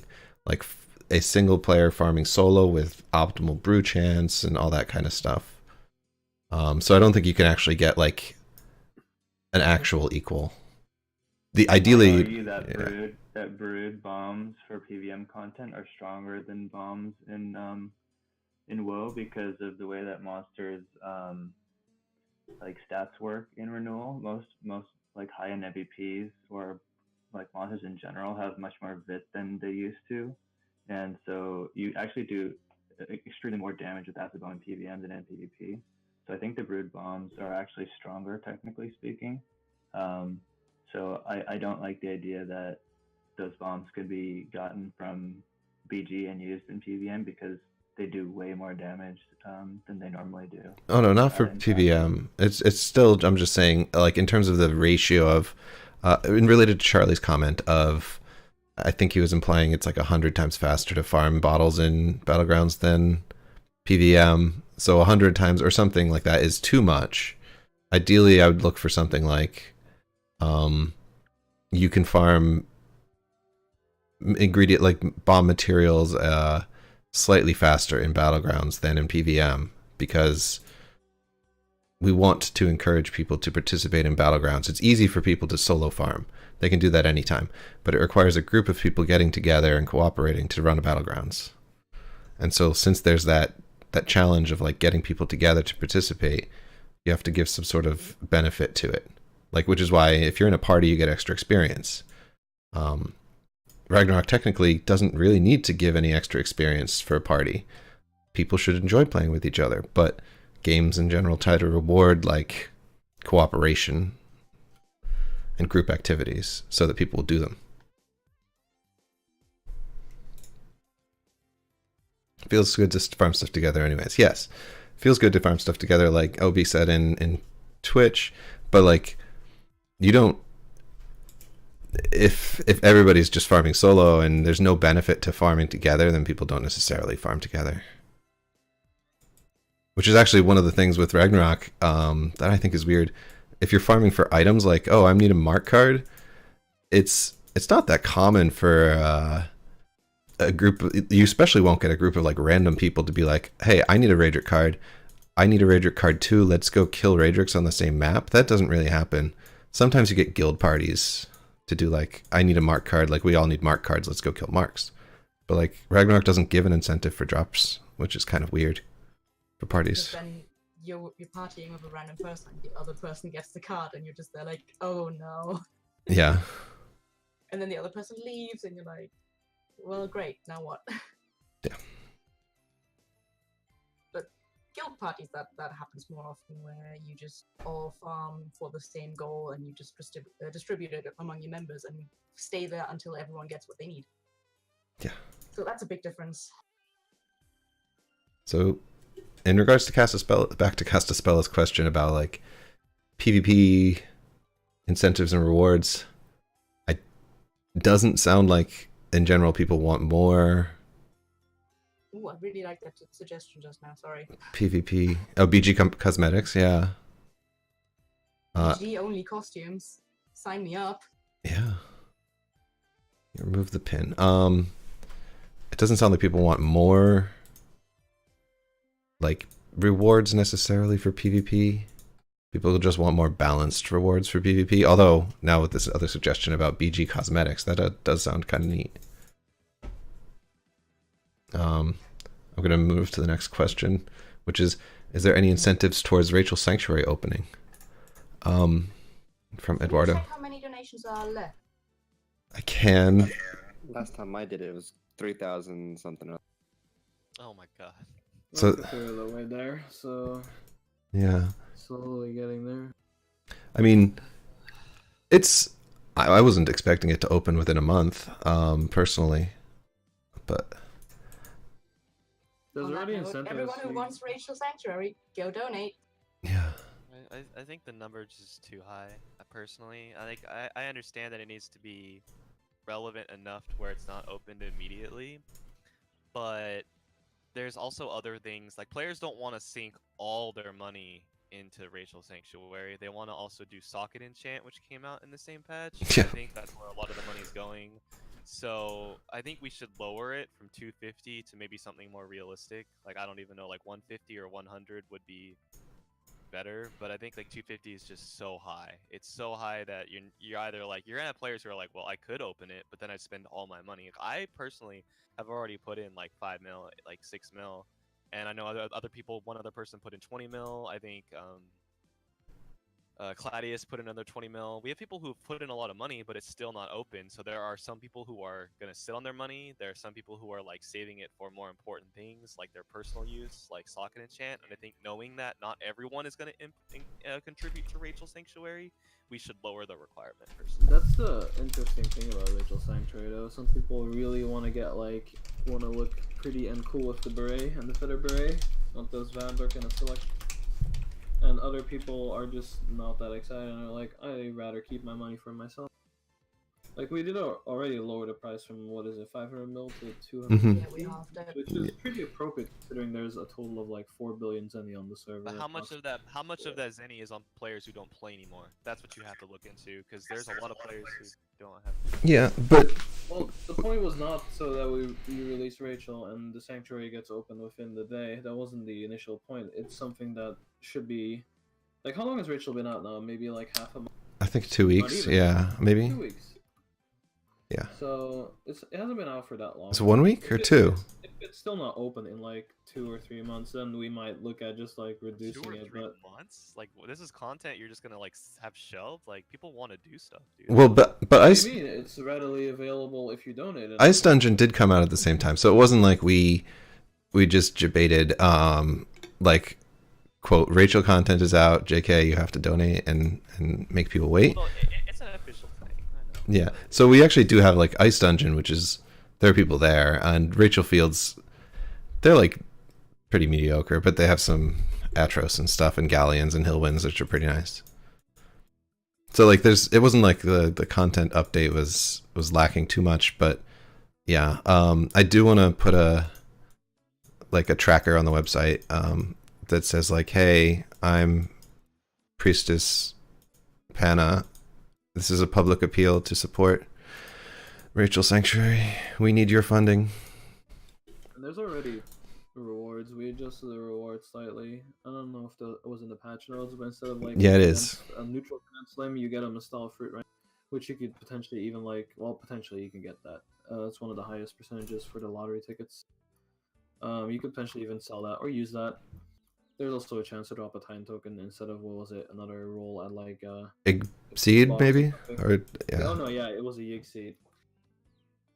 Um, So we improved the rewards a bit. I feel like if we get like a sleeper spotlight, it will just like open because there's so much Zenny in sleepers. Or Gifania or something like that. Yeah. So I guess sleepers are more accessible. And I think a 50% price drop is really enough.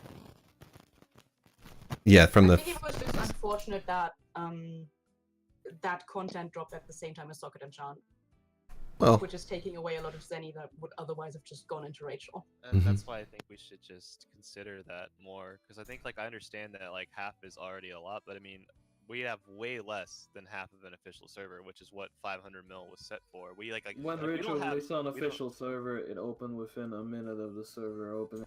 Like, money wasn't an issue there. That could have been 500 mil or even 50 bill. It wouldn't have mattered. People would have opened it. We're a little bit different in that regard, but we actually have the thing where people are like, do I want to use this money for myself or like put it into the what's it called, into the sanctuary? Like that's the point of the sanctuary. It's like an interesting conundrum. Be like, do I want to open this for the server? Or do I just want to use this money for myself alone? I think most people on this server, with how hard it is to grind, are always gonna go for themselves. Like there's no way. that Usually, you're- yeah. Which is why it's so interesting. But then again, people have already donated over, what is it? Like a fifth. So over 50 mil has already been donated to the sanctuary. I never understood this. Sanctuary is just there for Zennies. you donate. The lottery system, does it have any use? No, It's so a you, dungeon you unlock. yeah, by it's donating money. yeah, you unlock a That's sort of dungeon wide that unlock. gives some. I guess it's just the hats basically. Feather berets are good. Danberg card. Bamberg, Scylla, Comet, Blue drops. Some best in slot items, if you ask me. The cards are. I know what drops in there, but I was just asking myself, why would you put it behind the paywall? You're gonna have to Story- interact story with that reasons. one. Ask Gravity that one. Yeah, you have to rebuild the sanctuary.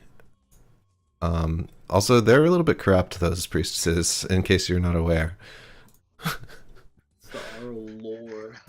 Yeah. You have to rebuild the sanctuary. You mean the What a quest text that crate. no one ever reads? Yeah. They're sketchy people in that sanctuary. Very. They wear funny hats. Actually, I mean, yeah. if you just open the sanctuary now, I mean, no one would. Yeah. No one's gonna care. I think it's just Like, no like one- there's more stuff to do. I think limiting content is not ever good for a game, because at least not for very long, because it's just more stuff for us to do and have more fun. Why should we be why are we worried about a Zenny sync when we don't have inflation at We're all? not Like, we have worried no about us inflation anything. issues. Then why are we Because it's part of progression, and that's how the game was originally intended to be played. Like, by that logic, why not just give people straight up 99s? Like, everything's a grind in the game, including opening Rachel Sanctuary. It's just a quirky little thing that's unlike any other dungeon. Like, we didn't want it to be opened the first day. I feel like it's similar to SignQuest. Like, why does SignQuest take so long? Like, players would be fine if you just could go to Defenia. Like, aside from the sign item is very good, and that's like a good reason for the quest to be so long. But like, access to Gafenia requiring such a long quest is kind of annoying as well. But it's also part of like the game. Gafenia to me makes actually more sense to take as long, because it's the best Zenny making place in the entire game, and it has some of the best cards and drops in the game. So limiting that behind a lot of work to be able to farm that place, and then you have to be high level and geared and built for it to farm it efficiently to where it's actually worth it. It's kind of like the ultimate end game for grinding Zenny, so that makes sense to me. Whereas like Rachel is just kind of, there's different levels of Rachel. There's the lower floors, which are easier to farm, but then there's the harder floors. Then you got like Loom there with the Hurricane Fury. So there's like multiple reasons to come to this place. for different types of players, and it's not like sign quests where it's just like you know why you're going through that. You know like why you're either sign or you're trying to make money. And it's like with Rachel, I feel like it should not take too long to open because there's so many reasons for multiple people to Too go there. long is a weird. I don't know. It's hard to guess on how long it's gonna take, right? This could be open during the Christmas break. This could be open the first half of January. If it becomes problematic, like let's say in a month it's still not open, or the donations are at the same amount, we might change it. We might not. We'll definitely talk about it at that point. But I we mean, came up the with thing this is, number because we it's thought it was entirely fair. up to the players. Yeah, it's like, is it worth it to open up the sanctuary? If it's not for the players, they won't donate. If it is, they'll donate. Mm-hmm. But I don't think that Gavinia and Rachel Sanctuary are comparable in terms of quests. Because once Rachel is done, it's done. You can just go in, whatever. But with Gavinia, you always have to do the quest.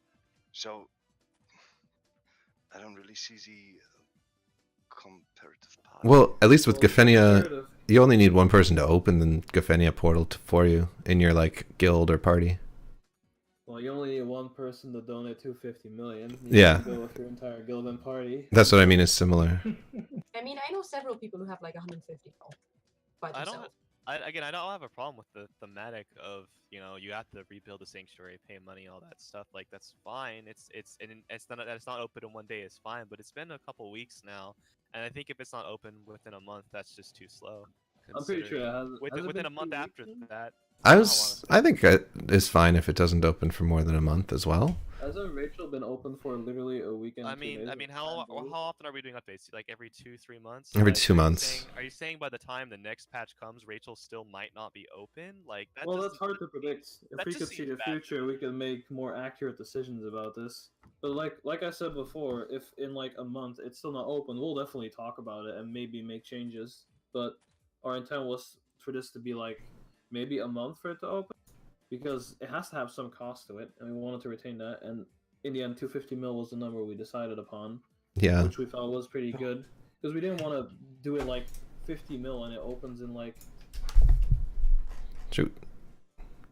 That's not fun. Then you don't really, I don't know. It's like it thematically doesn't fit well with the dungeon and like the mechanic. That you just like beat it in like the same day.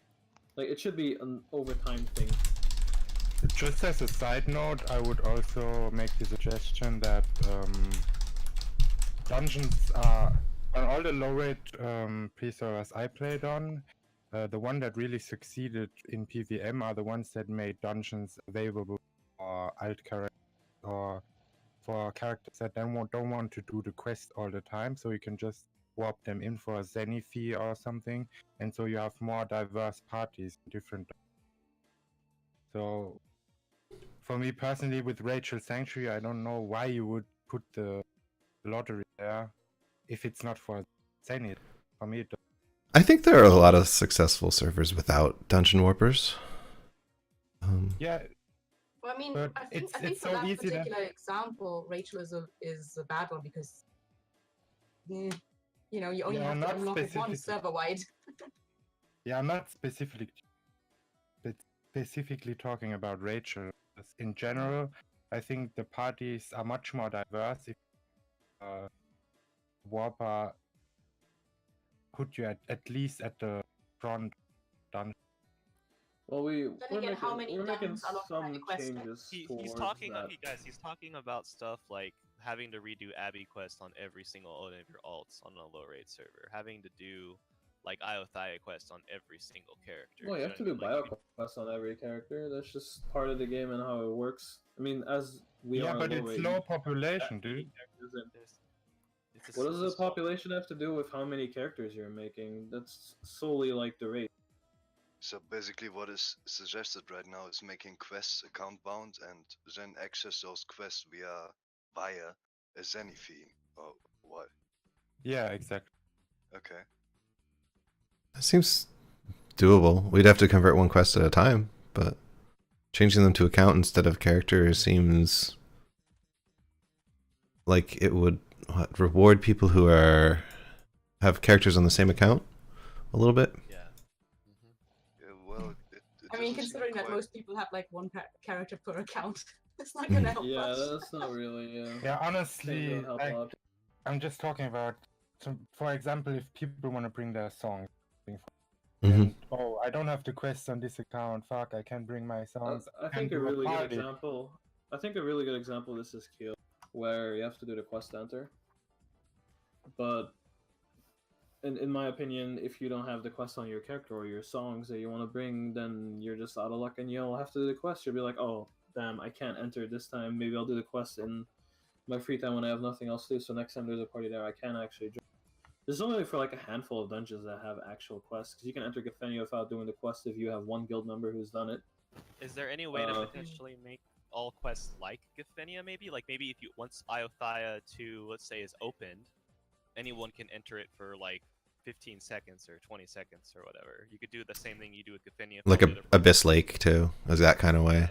Yeah, kind of like Abyss Lake. Things like that, where once a quest, you can do it for every single one that kind of is gated by that. That way, people who have their alts can just bring them, instead of making it like account bound or instead of making it character bound. You could just make it to where every quest is like Gethenia, every quest is like Abyss Lake, where you just we have to look further into that, because that kind of messes a lot with the thematic of like art, where and not a lot of people care much about like the lore and the world, whatever, but the quests are definitely part of that. And there's only a handful of quests that really require that. Like off the top of my head, that's Bio, Iothia, Keel, and is that it? Nameless, like. Nameless in the future. Amatsu, but that's such an easy quest. Yeah. Yeah, some of the ones like Amatsu, it's not really worth making a change to, because it's a very simple, like, talk to these NPCs. Same with Bio, honestly. Bio quest isn't that hard to do. What do you like, 20 Jalopy? Yes. Yeah, I think this is similar to the feeling that people get is like job change quests. It sounds like access quests for dungeons are kind of annoying and tedious to do on a bunch of characters, but then you get the same, like, if you extrapolate, you get the same people that are like, why do I have to do this job change quest for first job and second job? I've done this like 100 times in other Ragnarok servers. It's just tedious. But yeah, I don't know what the answer is, but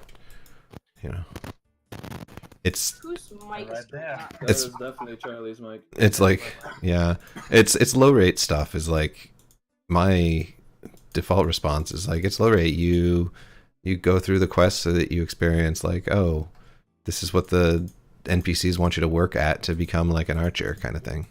It's part of the tedium of the game, right? It's just some dungeons require it, some don't. Yeah, it's part of the charm overall. It's weird because people don't want to think of like, oh, tedious quests is actually charming, but like, go kill 50 willows and then come back is like, if you didn't do that, you might never kill a willow. I mean, it's annoying, but like you guys said, it's a game, and that's how it's always been. That's how it should be. I don't think any one quest besides maybe the sign quest is really annoying.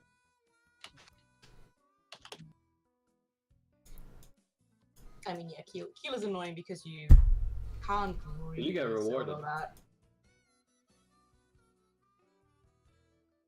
Is there any other like dungeon unlocking quest that you can't solo? Some characters can't do the sign quest with the Dark Illusion part at the end. Yeah, but then again, that's already account bound, so you could just take, your best killer and do it with that. Well, normally you can't solo the Thanatos Tower, can you? It's like you need a party or something. But I think that's changed on the server, ain't it? Oh, Gloom. You definitely need a party to head in the, what is it, the 4th floor, the 5th? I can't remember. Oh, yeah, right. The level requirement was changed, right? Yeah. The level requirement, because we released Thanatos Tower when trans wasn't available yet. Yeah. So we allow pre-transit. Gloom is, sorry, somebody in Twitch was saying show Gloom, but this is on the test server and I rebooted it recently, so he hasn't spawned yet. Because of our Just use the thing. command You know what you're supposed to do, just spawn gloom. Okay, I can spawn a gloom. And then die to it. God damn it, Royal. 50 glooms, oh god. No, I don't need 50 glooms. I mean, you'll just see a screen of Troj dead on the floor with 50 glooms around him. Well, You want to see? I'm in battle ignore state, so No, I that's see. boring. You have to actually die. At die. he's not so scary Well, we have if he's not attacking. well, we have a second here. I just wanted to say this before I go. It's like I'm in Korea right now. It's really early in the morning. But I just wanted to say thank you to everyone who came to this. Like our staff's small, but we're all like pretty passionate players. Like I've played this game for like more than 15,000 hours, and I love this game. So I hope you can tell that we're passionate about what we do. And I also wanted to say that on our test server right now we don't have the open access to commands. So if you guys need any builds tested, or you want some items made that you can test for yourself, please send me a private message with the item IDs that you want, and I can make them for you and send them to you. So if you want to test things on the test server, that is a feature that we have. And eventually we'd like to get it to where everyone can use the commands themselves. But right now we don't have that. So just send me a message and I'll be able to help you out with that. So thanks for coming, and I'll talk to you guys later. Yeah, thanks. That was very sweet. Thank you. Let's see. Hi, Josh. Anyway, Yeah, it's like 5 we a.m. had- there. Must be really we had tired. some more questions. didn't we? Let's see. What are the other question was? Any plans on making our personal storage larger with more items? I actually don't remember if I saw an official update at some point of updating the storage size. I think officials think- have the VIP storage, which is Yeah. sort of like 600? doubles the storage. If you're playing on a server with VIP status and you're playing RO as your main game, you probably have VIP on your. Yeah. I mean, we could always, like, just as a suggestion, implement basically VIP storage, but instead of getting it through VIP, you just Oh, you pay could as any fee. potentially pay for it. Yeah. If people want by that. donating 10 times to Rachel Sanctuary. Yeah. I mean, you could also just do like Yeah. one Nice Titan, perk. one Titan token for a month. It could be very cheap, but still something. Yeah. That doesn't sound like something that would be hard to do. Yeah. Oh, Gloom has fire pillars. Yeah. So, are there any more questions? Yeah. I mean, I don't want to necessarily just be like, well, let's add more storage for free. We can do that, but that doesn't. It just kind of makes some people have extra junk, but it doesn't affect most players, I think. That's more quality of life stuff. Yeah. I actually hit max items earlier and I was like, oh god, I need to sell shit. But would the guild storage would help with that, or is that on a Definitely different? would, but it's like, if you want, like, then the price for extra storage would be an Imperium instead of a Titan. You just Yeah. make another character with the guild storage. Yeah. I mean, to be fair, right now you could literally just make another account and put all your extra stuff on there. Which is currently like my guild has guild storage just on a completely different character, so it doesn't interfere with anything else. So, it doesn't really make a difference. Well, it would be more for quality of life improvement, wouldn't it? I don't know that it makes things much better. It just changes the amount that you can store. Yeah, but it doesn't hurt anything either. Yeah. I don't know, it encourages hoarding. It's a bad habit, guys. Yeah, I do have a lot of undershirts that I need to get rid of somehow. Also, while I'm here, does everybody know that you can set a password on your Kafra storage? Yeah. Yeah, please go show that, because In case you ever share your account and don't want people to steal stuff from your storage, so they could still take items off your character or whatever if you are really dealing with untrustworthy people.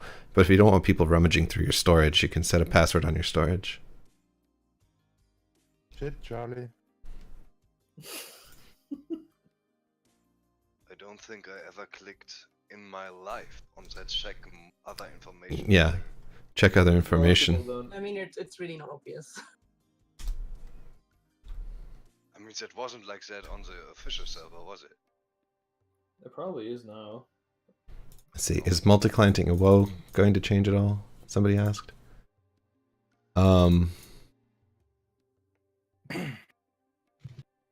Like inside of a castle, I assume people mean multi-client inside a castle.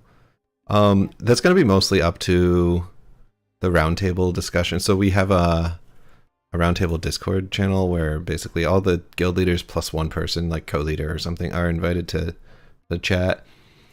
And most of the balance changes around WoW. I try to use like what the general feeling is. But if the majority of people are like, I want it limited to 2 characters per computer, like 2 multi-clients per person in War of Imperium castles, like we can do that. I don't think most guilds are going to say I want no multi-clients at all, because a lot of people use like a bard and dancer that are not active. There's only like one person I know of who actively plays a bard.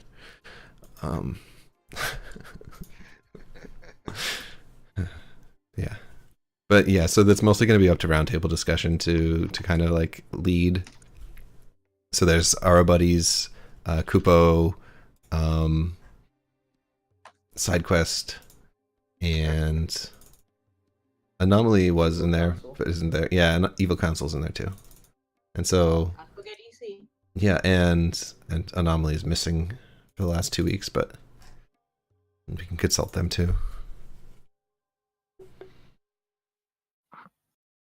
Are any changes coming to rework bounty boards or MVP experience? Yeah. Well, those are 2 questions. MVP experience, we're going to look at maybe bumping up. I want to also look at what RO0 is doing with MVP. And see if they have increased MVP experience for RO0. But I could see bumping it up a bit because some of them are like a pain to kill and give 5 Especially Anubis worth of. For server config, where like if you get hit by any magic spell, you're usually dead at an MVP. Yeah. But like some of them are like, oh, they give the experience of like 5 Anubis. And I'm like, oh, shit. That's pretty low. And reworking bounty boards, not too much. We've talked about it a bit, but no concrete plans for the near future. I want to add in more bounty boards somehow, but bounty boards don't feel that fulfilling compared to spotlights. I don't know what they're lacking, but I would like to add something that like you do a bounty board. The first bounty board you do each day gives you a special reward just to encourage people, like use them as like a daily quest, like a simple daily quest.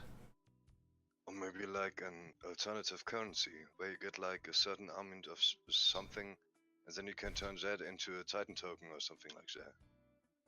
Yeah. If the reward was a Titan token and actually like monetary reward, we'd probably increase the difficulty of the quest. But this is all like hypothetical talk. I think for the foreseeable future, the mechanics of the bounty boards aren't really going to change. We might add more monsters to them, probably the lesser hunted ones. I don't know a good example off the top of my head, but I really can't think of one, like Nurades or something that nobody wants to hunt, or yeah, let's go kill 150 pests real quick, or 100. Let's see. What's Twitch chat saying? Can we have an MVP spotlight or benefit for those of us that MVP? I actually do want to add an MVP spotlight, but it's not going to be that good because there are not that many people who MVP, and especially if it's like today's MVP spot, or like this 3-day MVP spotlight is Moonlight Flower. Like, it's not that exciting to get one MVP at a time that's spotlighted. It's not the same. It's not going to be the same as like a dungeon spotlight where there's so many different options and ways to go about it.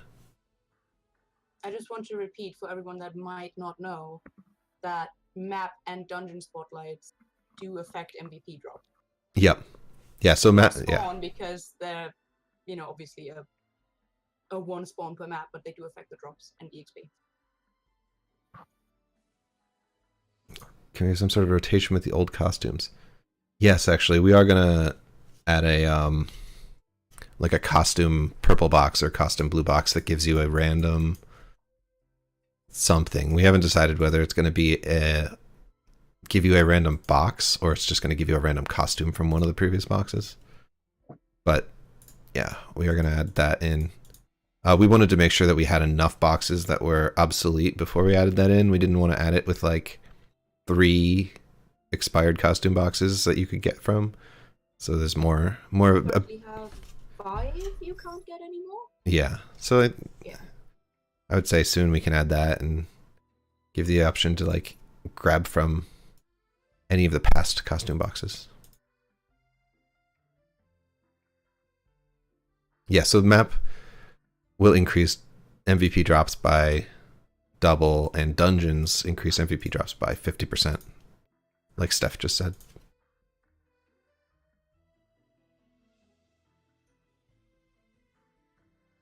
And I'm on test server by the way, on this stream, which is why there's nothing going on.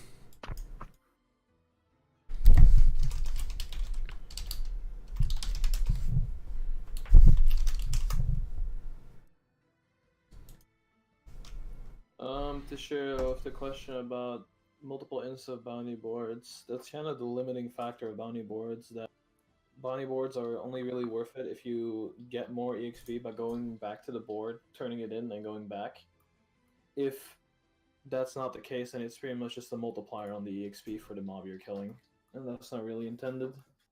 Like, why not just adjust the base EXP of the mob at that point, you know? I was just trying to, because I know a lot of times people will do the bounties of a monster on a spotlight. So why not take out multiple instances? You still have to kill, you have to fill up one before it starts counting on the other. So that way you can just stay on the map longer. Oh, so like kill 250 of something or kill 500 of something and you get a reward every 100 you've accomplished kind of thing? Right, something along those lines. Like it's cumulative, so you could kill even more, but the bonus experience is still the same, but you don't have to turn it in as often, so it doesn't waste as much.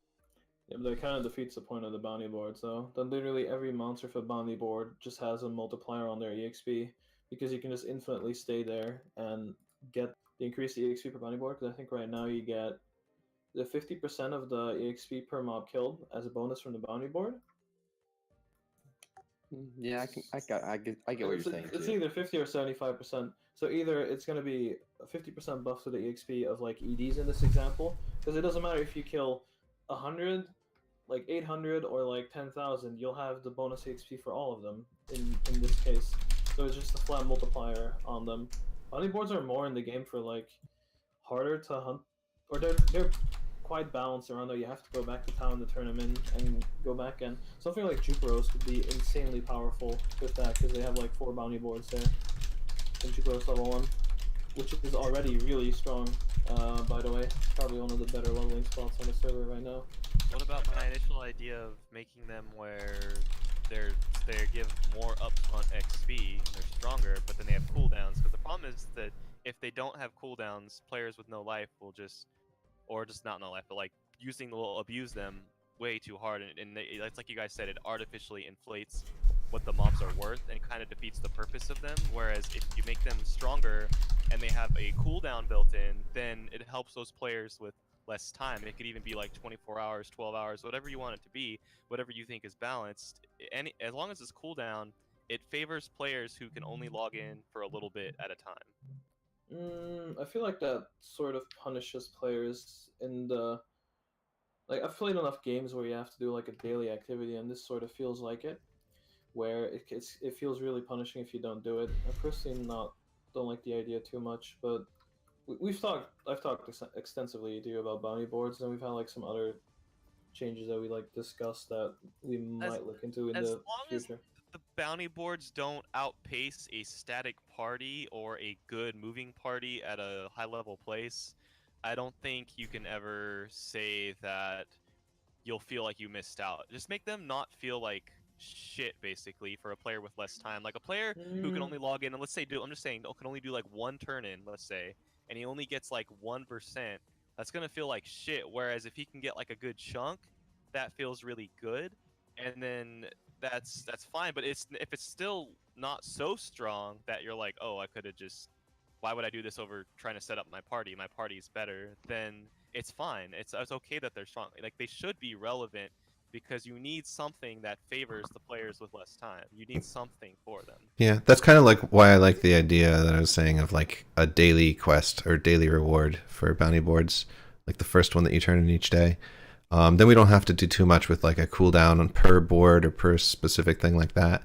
But the players who can play 8 hours a day all week, they don't really need too much more benefit from bounty boards. I mean, they'll complain about it a lot. But the players who can only play 4 days a week for an hour at a time are the ones who actually are like, they need the benefit. So those are the people that we would want to reward more highly.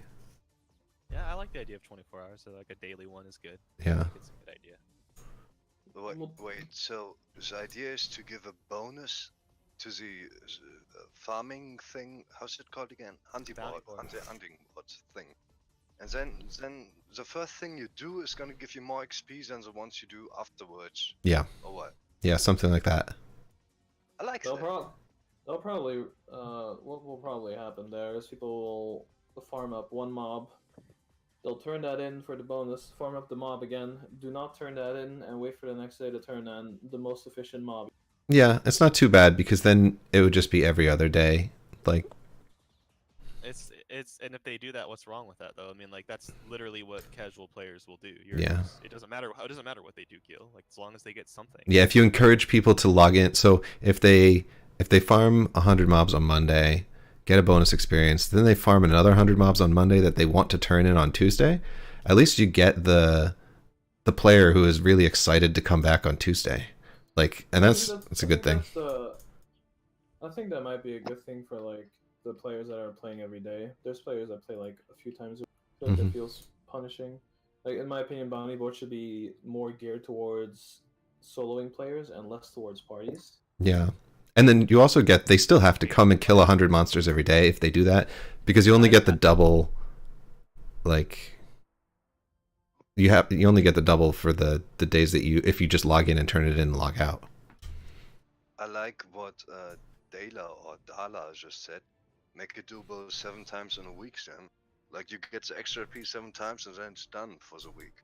Like you And kinda maybe if you do another it every hunting day, you board get thing. another bonus on top of that at the end of the week. If you do it every single day, then you get one of the bonus at the end of the week too. That'd be cool. I think I'd- Let's say you log in every day, you do 100. Kind of every like an day. extra attendance bonus. An extra attendance bonus, yeah. I think I'd rather You're do the the only cooldown. Like a cooldown seems better than 7 times in 1 week, because already like weekends or War of Imperium is like a peak attendance time. So I don't want to necessarily reward people for just logging into WoW and then clearing out their thing for the week and then coming back next week. But I also can understand Sagi's thinking Whatever, man. on that it's gonna reward players who are on anyway. People are gonna min-max whatever is implemented anyway. He said it's Um, punishing for players that don't play, but They can't I play every mean, day. if you don't play, of course it's punishing. Well, yeah, but there's. Yeah. I mean, a lot of us have been playing this game for like a long time and are probably working adults. We don't have the time to play every day. And also I don't know. We'll have to look into this further. Like, we'd like to make some changes in the long run, but I don't I think what's more important is for the short term. I think what's more important is that it's rewarding players that don't have a lot of time, more than it is punishing players that don't do it. Mm-hmm. To be fair, Yeah. personally, I like the idea of having it 7 times a week maximum, because you might have someone who can play a few hours on one day, but not the rest of the week. Yeah. So you can Yeah, still get the exactly. same bonus in a week as someone who can play an hour every day. Yeah, although I'd want That would kind of balance it out.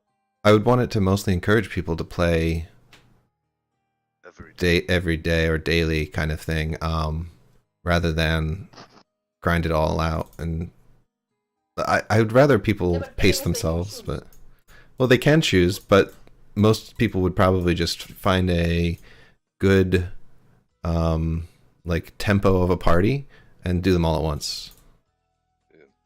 Well, but I think this whole one day, one extra thing approach makes it feel a little bit like a mobile game, you know, like a bit mobile-ish. Like log in every day and you get a extra whatever.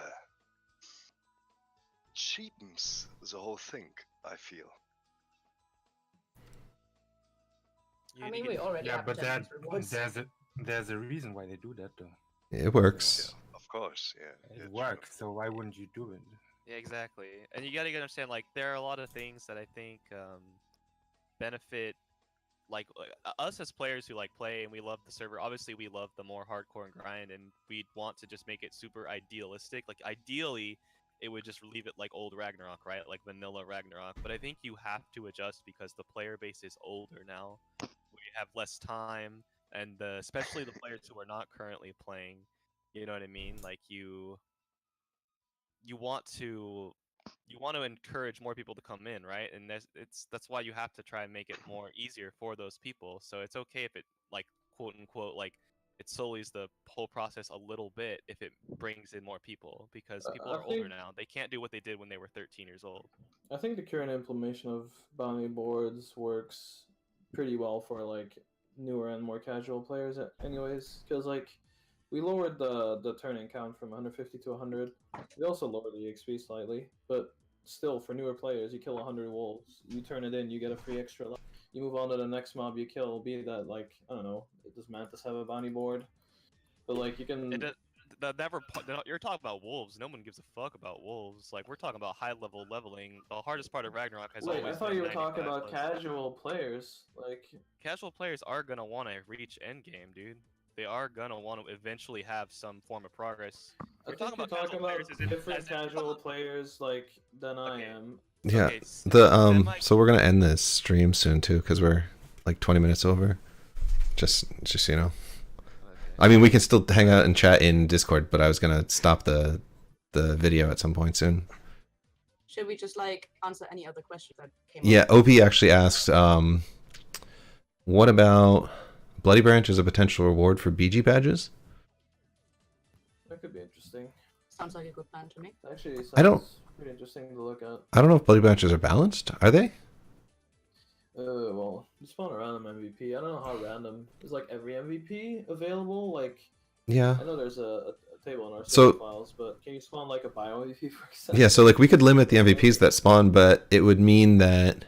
So I don't know how easy it is to kill an MVP on a map that you have full control over, but I assume like isolating a bio MVP on outside Sphinx, for example, would be a lot easier to kill than it is in Biolab.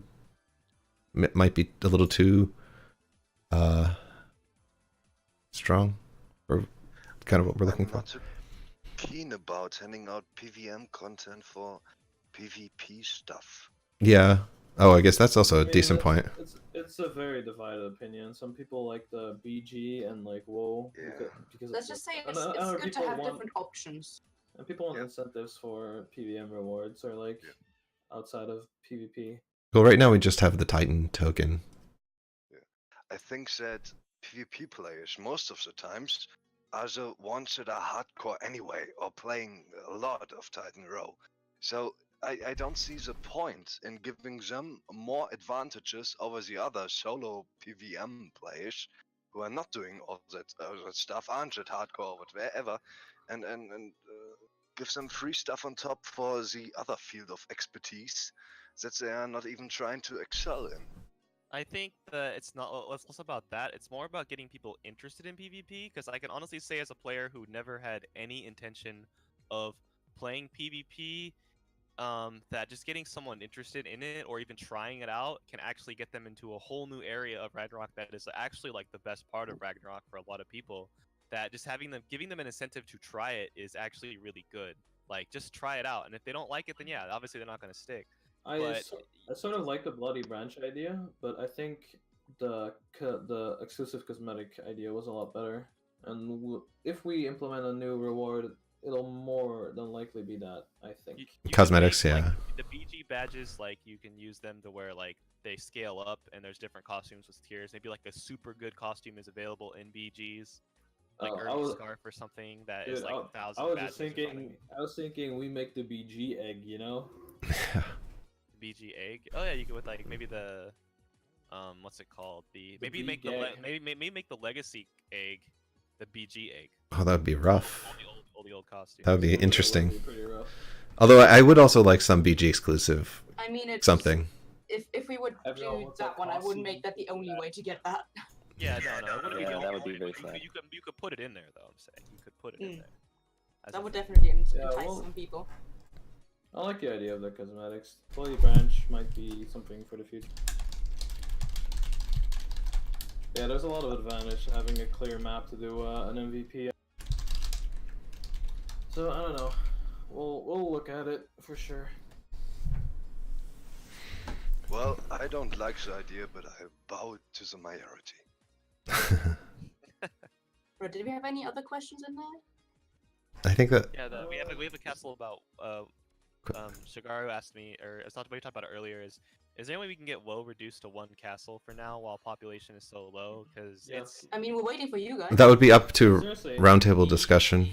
even with us though, like it's still I think it should be one castle. Everybody in one castle. It's not up to me. It is up to me, but it's mostly up to the opinion of the people in roundtable. We're going to be discussing the castle rotation for January in the next like week. Have some polls going. Rotated to 2, and even going from 4 to 2 was pretty controversial at the time, but I think right now everyone can say that was probably the right decision for them. I think there's just way too low pop to even have two castles. There's no way. Yeah, so it'll be up to Two active guilds. Kupo, Evil My metric Council, is always you should have one more guild than you have castles at least. and my You metric. always have the ability to lose at will. Even Yeah. if you have one more guild, there should be Incentivize you one more to guild. Yeah, I don't know. I think there should be constant fighting. You put everybody in one castle, they're all going to be fighting. Or it Yeah, just does it exactly. just fine. If you have two castles, that means one guild is attacking one other guild, and then one guild is just defending nothing. So And that's just stupid. in the last 5 minutes, it's all go.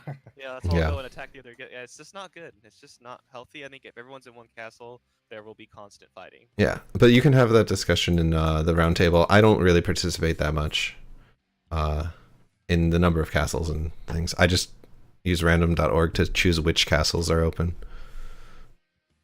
Hooray, random. Yeah, we'll definitely discuss that because we always do around the rotation time. I think the new rotation is like the 1st or 2nd week of January. I can't remember. So we'll like the next few weeks we'll probably talk about that a bit. It'll be mostly in the roundtable Discord channel. If you know somebody who should be in there and isn't, let me know. It's right now it's quote like streamers. It's people who have streamed TitanRO or do so regularly, and then also guild leaders. Okay, next question. Are there more questions, or are we gonna call the stream? Where do we go for roundtable? Roundtable is. Wait, you asked in the roundtable.